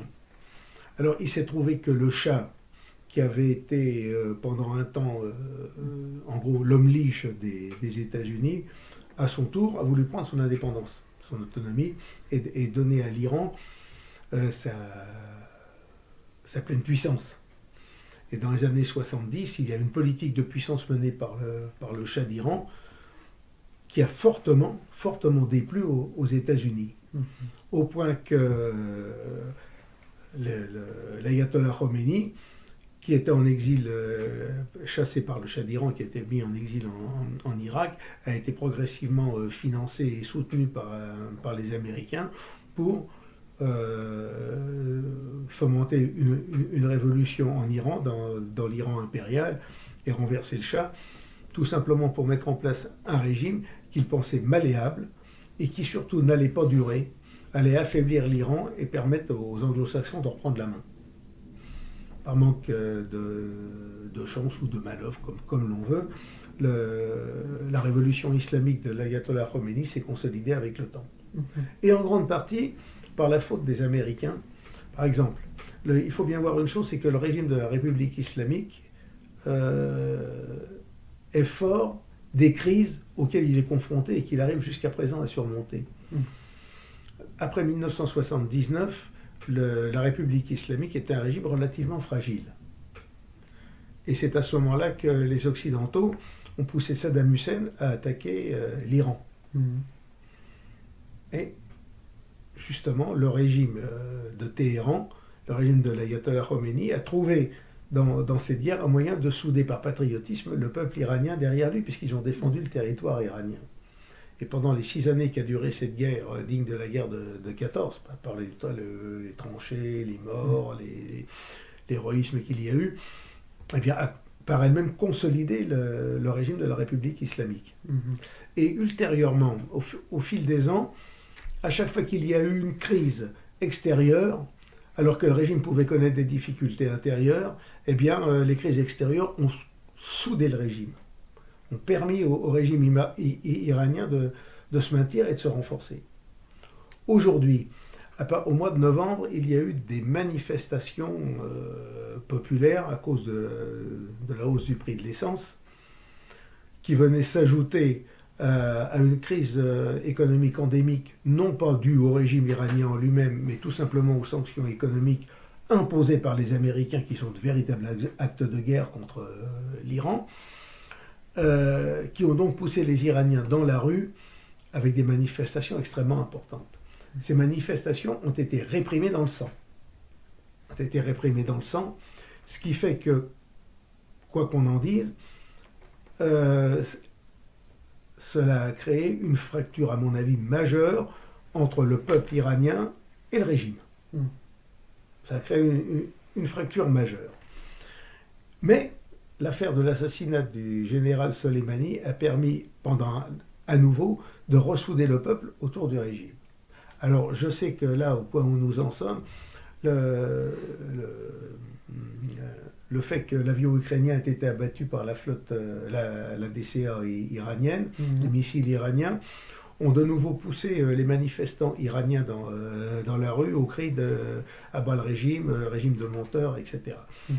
Alors, effectivement, on ne sait pas ce que ça donnera par la suite, mais ça montre au moins une chose, c'est que le régime iranien est inévitablement fragilisé de l'intérieur. Ouais. Au-delà de sa guerre avec les États-Unis, Israël ou quoi que ce Au-delà soit, de sa guerre, même en interne. En interne. Mais il faut dire aussi que les embargos, les blocages économiques provoqués par les États-Unis n'arrangent pas la situation de l'Iran. Comme d'ailleurs, sans aller plus loin, l'histoire du Venezuela. Maduro est peut-être un très mauvais chef d'État, un très mauvais gérant, mais les sanctions américaines n'arrangent rien. Et effectivement, on peut très bien comprendre qu'aujourd'hui, le régime iranien se sente légitimé à bloquer les répressions, puisque d'une manière ou d'une autre, les manifestations, puisque d'une manière ou d'une autre, ces manifestations sont la conséquence d'actes de guerre économique provoqués par les Occidentaux et les États-Unis au premier plan. Il y a un élément, c'est le 11 septembre d'ailleurs, et ses suites, oui, c'est vrai que ça a provoqué de nombreuses guerres. Voilà. Donc, nous en sommes là pour le moment. Comment va évoluer le régime iranien? Je ne serais pas surpris. Je ne serais pas surpris de voir le régime iranien connaître une transformation, un peu comme un caméléon, à la manière de ce qui s'est passé. Bon, toute proportion gardée, parce que toute chose n'est pas toujours comparable, surtout à l'identique, ce qui s'est passé en Russie, en URSS Russie.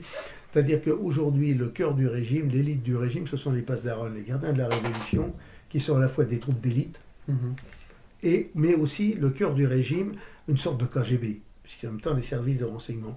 Et à mon avis, il pourrait très bien se produire une chose, c'est que ce soit ces gens-là qui d'eux-mêmes renversent en un sens, transforment le régime pour lui permettre de mieux rebondir sous une autre forme. Ouais. Enfin bon, là, ce sont des supputations de ma part, mais si ce genre de choses arrivait, ça ne me surprendrait pas.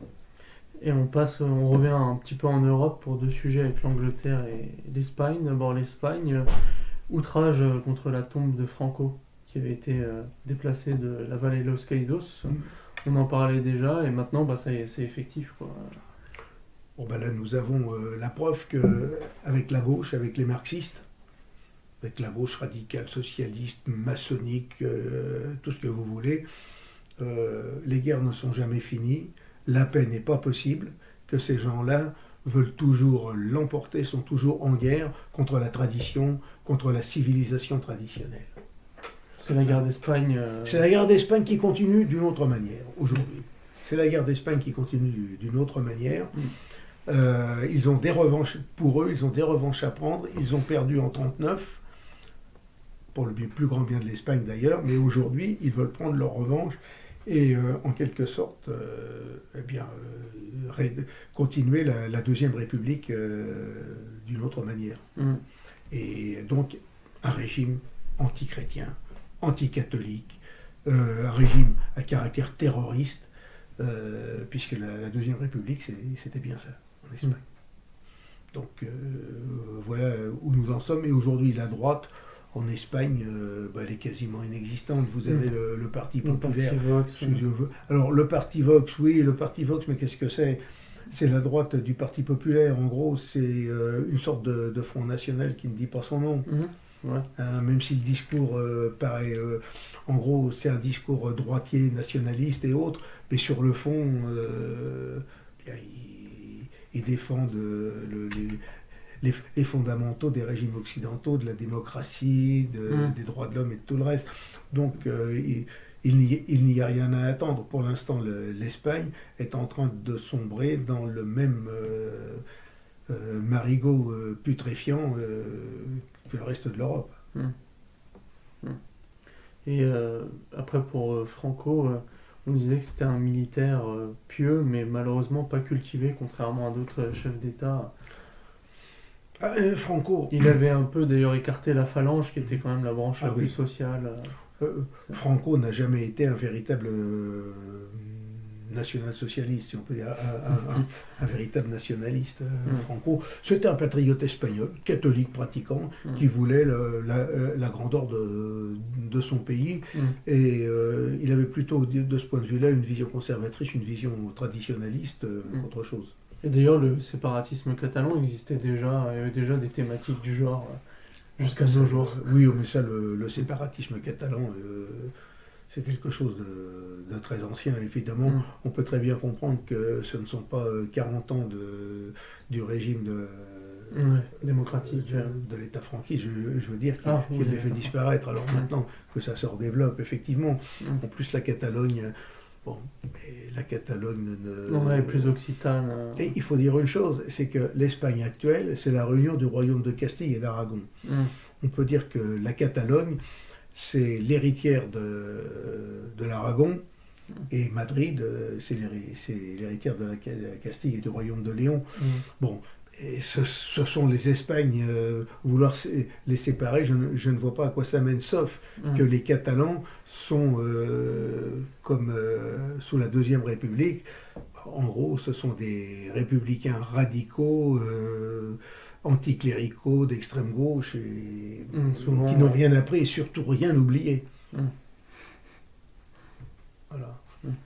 Et d'ailleurs, ils sont prêts à tout pour arriver à leur fin, alors qu'on voit très bien que l'ensemble des populations, des gens vivant en Catalogne, s'accommodent très bien de la situation présente, en faisant partie de l'Espagne. Alors aussi en Angleterre, avec le Brexit aussi, et les luttes de Nigel Farage et le camp d'en face. Alors l'histoire du Brexit... Ouais, c'est presque plus l'histoire avec c'est l'Union Européenne finalement, l'Angleterre et l'Union Européenne. Alors l'Angleterre a toujours été un pied dans l'Union Européenne et puis un pied en dehors, puisqu'elle a obtenu des dérogations à non plus finir pour faire partie de l'Union Européenne tout en ne participant pas à ci, à cela et autres.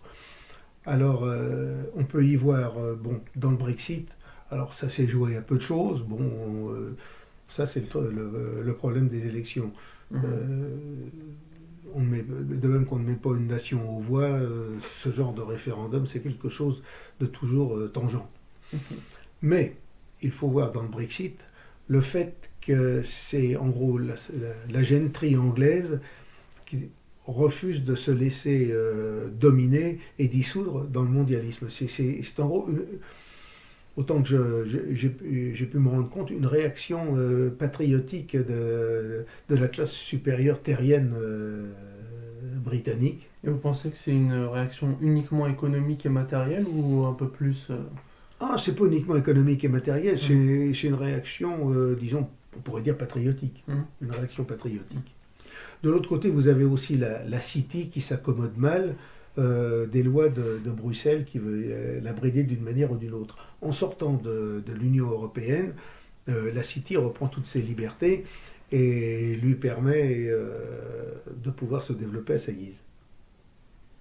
Alors donc, effectivement, vous ajoutez à ça le fait que la population britannique n'a pas trouvé, au moins dans les Midlands, n'a pas trouvé beaucoup d'avantages à l'Union européenne, et vous avez eu le vote du Brexit.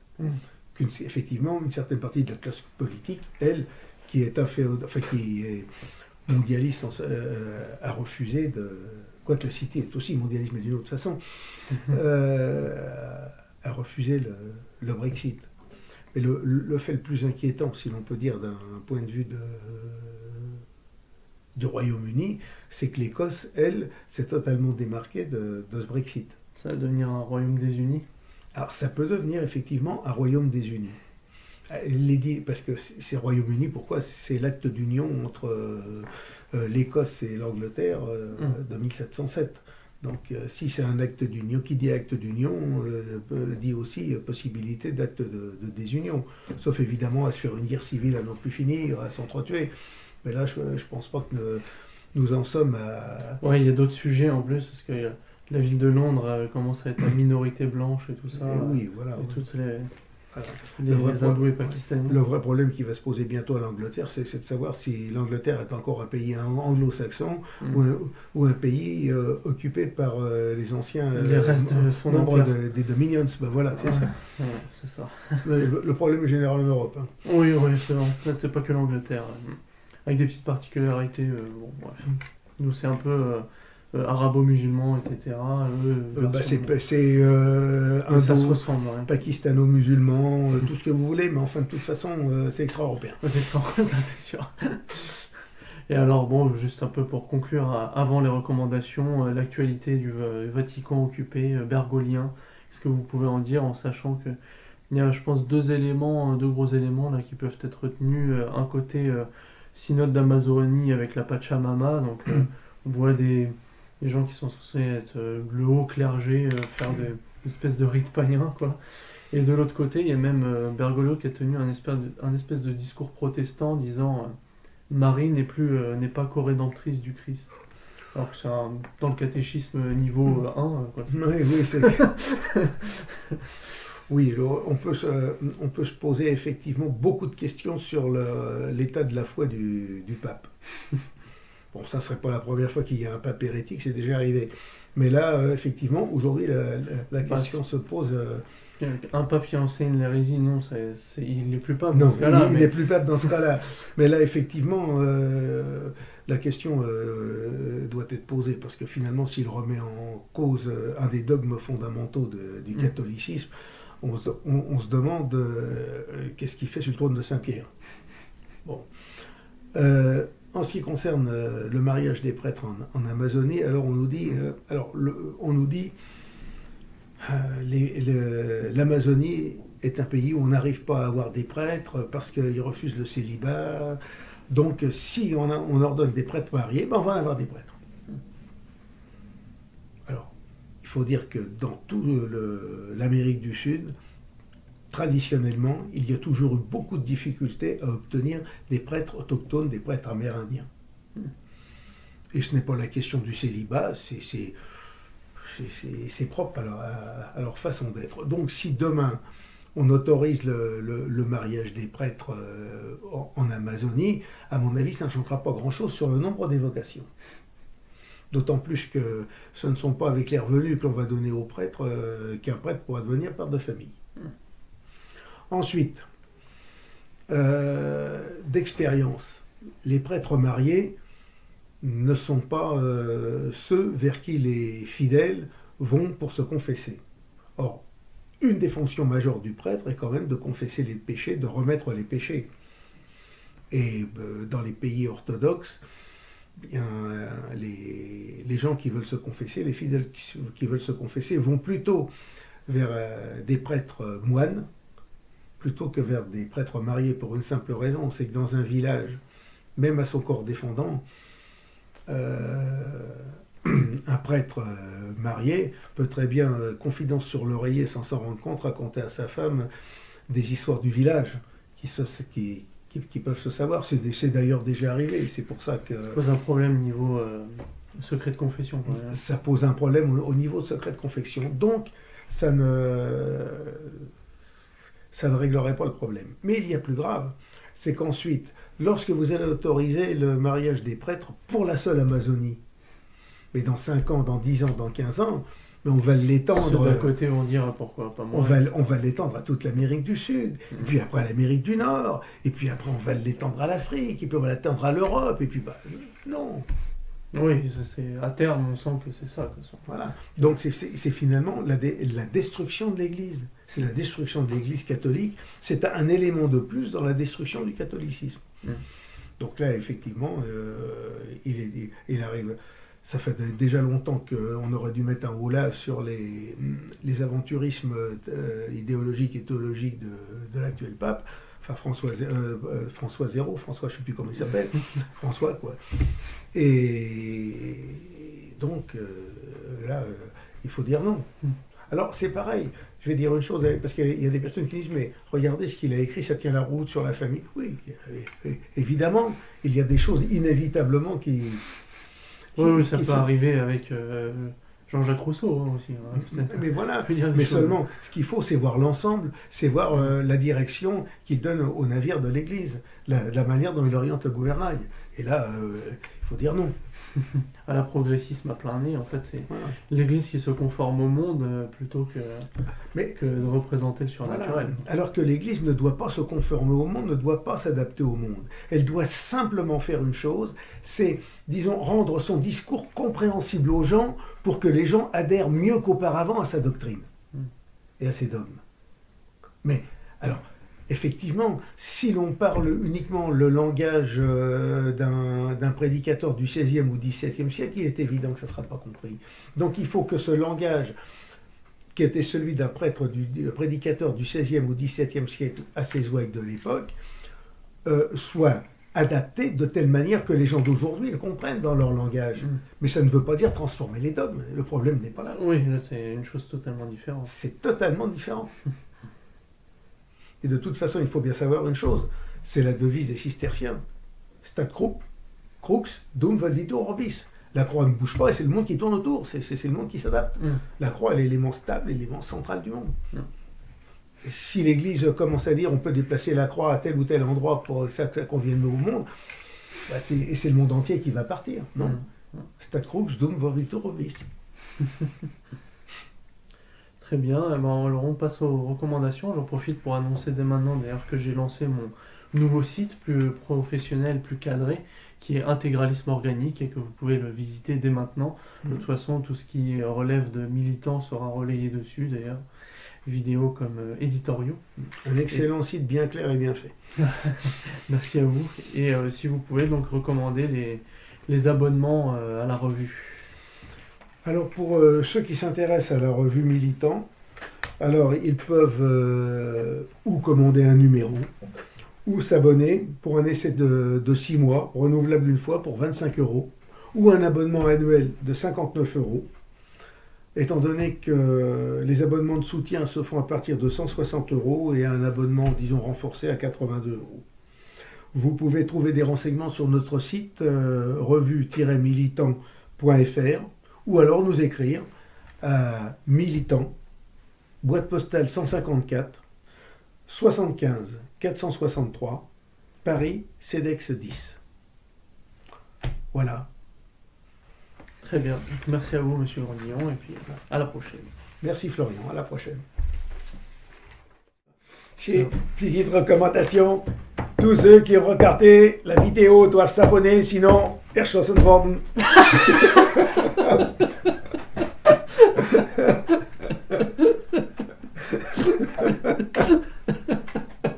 Ah bah là, ils vont s'abonner. Là. Ils n'ont pas le choix, de toute façon.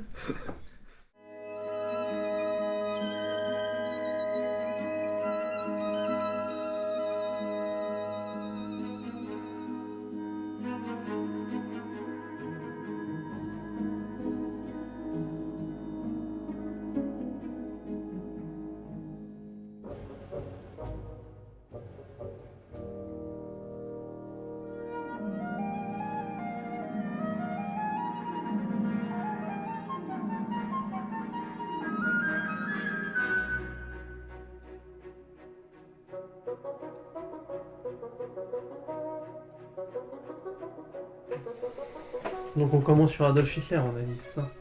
Exactement, voilà. Voilà. Actualité immédiate, Adolf Hitler. Bon, comme on en parle tout le temps, c'est bon. Hein. Oui, bah, c'est bien l'homme central de notre époque. Ah oui, ça. En tant que mâle, mais. Que mâle, ah oui, un excellent mâle. Tifanor, die Reihen sind geschlossen. Ja, d'accord, bon, allez. On va nous faire un discours en VO. Ah, warum denn nicht? Bon, aux militants, vous connaissez la chanson? Aux militants. C'est un chant militaire? Ô toi, jeunesse ardente. Ah, je crois pas. Celui-ci, ça me dit rien. Bah si, c'est le Horst Wessel-Lied avec des paroles... traduit en français, ah oui, d'accord. Enfin, qui n'ont rien à voir avec l'allemand, mais enfin, disons, c'est le même esprit, puisque Die Fahne hoch, levons le drapeau contre les hordes rouges. Les forces sont... Les rangs sont réunis, die Reihen sind geschlossen. Et voilà. Bon. Ouais, je la connais pas. Il y avait... Le Caral Sol, je crois, traduit par Brasillac. Ah oui. Jacques Foncart-Lassac l'avait cité. Ah bon? Caral Sol con la camisa. Sanueva. Tu guardaste en rojo. Bon, ben voilà. C'est ça, face au soleil, du coup. Oui, face au soleil. Oui. Moi, j'aimais bien Jacques Duclos, avec un ventre propriétaire. Chez nous, les damnés de la terre. Chez nous. Le paysan. Mais oui, le Pyrénéen. Mais non, mais. C'est nous les damnés de la faim. Ouais. Quoi que vous savez. C'est malvenu. Ah non, le pauvre homme, il souffrait d'anémie graisseuse.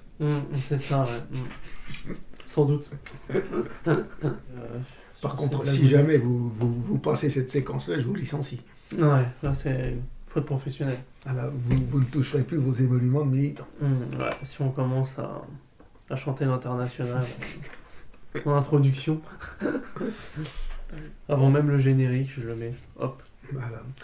Peut-être qu'après tout, ça nous amènerait des abonnés de l'humanité. De l'humanité. Ouais, de Martinez. C'est vrai. On va soutenir la grève derrière. Oui. Bon, bah, ma foi. Mettez bien votre mèche. C'est ça. Un peu comme Hitler, j'ai essayé. Ah oui, parce que quand Donc, même, la petite on moustache. vous connaît. C'est ça. On vous connaît. Vous avez beau vous dissimuler, mais on sait qui vous êtes. Vous exprimez vos idées là un petit peu subtilement, mais on sait où ça a mené, monsieur. Eh oui, ça menait loin. Vous faites l'honnête homme, le cultivé, mais hein, on sait que derrière les chambres à l'air, il y a Auschwitz, il y a Dachau, il y a une série. Hein. Ah, mais il y a de la chaux, de toute façon, c'est très bon pour les champs. Ah ouais. Chaud les champs, c'est très important. On parle pas de la même chose. Oh, bon. Je sais pas si on arrivera à être aussi rigolo avec le sujet d'actualité. Enfin. Vous voyez, vous commencez comme ça, vous pensez ça, je crois que là, 100 000 vues d'un coup. Ah, ça serait bien, moi on va le faire. les comiques de militants. Par Jean-Michel Occitan. Voilà. Et Albert Föhr de von Innenheim, c'est Gaël. avec l'accent et tout. Voilà. Ja. Alors, on commence un petit peu, ne? Ja, hein? Na, schnell. Schnell. Ça traîne, là, ça traîne. Dann, es ist zu lang, ja, für mich. Ja, und wir werden anfangen. Ja. Ah. Bon, je parle français petit peu. J'ai déjà lancé le chronomètre, ça fait 10 minutes qu'on raconte des bêtises. Oui, bon, alors allons-y. Mais vous voyez, quand le train est parti, c'est bien. On ne l'arrête plus. Hein. On n'arrête plus. Et tous les chemins mènent à Auschwitz en plus. Ça, Ah, m'en parlez pas. L'autre jour, j'ai rencontré un voisin, Shlomo Dombrovitch, et puis il m'a dit hey, tu viens avec moi, les trains ne fonctionnent pas, j'ai pris le car. Eh ben oui, je me suis trouvé à Auschwitz. Hein. Ah bah oui, hein. C'est ça, hein. Je comprends pas. Même moi, je mets le GPS des fois, d'un point A à un point B. Hop, Auschwitz. Je sais pas là où je voulais aller à la base. Oh là, j'arrive pas à le gérer. C'est bizarre, là, comment on remet à zéro. Ah mais Auschwitz, ça coupe toutes les boussoles. Hein. Ouais, je pense que c'est ça. C'est ouais, le pôle ça. magnétique. Hein. Ouais, c'est ça. Ouais. Ah bah c'est bon. Bon. C'est parti. Puis à la fin, ouais, je voudrais bien recommander mon site si possible, comme il est nouveau. Ah mais il le faut. Enfin, tout à la fin. Ouais. D'autant plus que j'en touche mes royalties. Ah ouais, c'est ça. Les shekels. J'y touche combien de shekels, mon ami? J'y touche combien, moi, c'est votre site, mon ami? J'y touche combien? J'y touche combien? Ah, c'est qu'un jeu. Allez, vous me donnez combien? Allez, 10% sur mes vidéos. C'est ça? 10%? Et non, c'est vous qui avez 10%, moi 90%. Et je vous laisse tout le bénéfice du reste. Pour escroquer un juif, il faut 2 chrétiens, mais pour escroquer un arménien, il faut 4 juifs. Pour quelle raison? Parce que les Arméniens, ils sont encore plus commerçants que les Juifs. Ah ouais. Dépassés sur... Et les Chinois alors? On dit que ce sont les Juifs de l'Asie. Mais c'est un Juif de Pékin ou un Juif de Shanghai? Parce que c'est pas la même chose. Ah, c'est pas le même. C'est pas le même Juif. Non. Et les Juifs de Kaifeng. Et ces Juifs qui parlent yiddish, c'est au moins à moitié germanique. Ouais. Alors on va Voire plus. On va leur pardonner alors. Ah oui. On va en faire des Ariens d'honneur.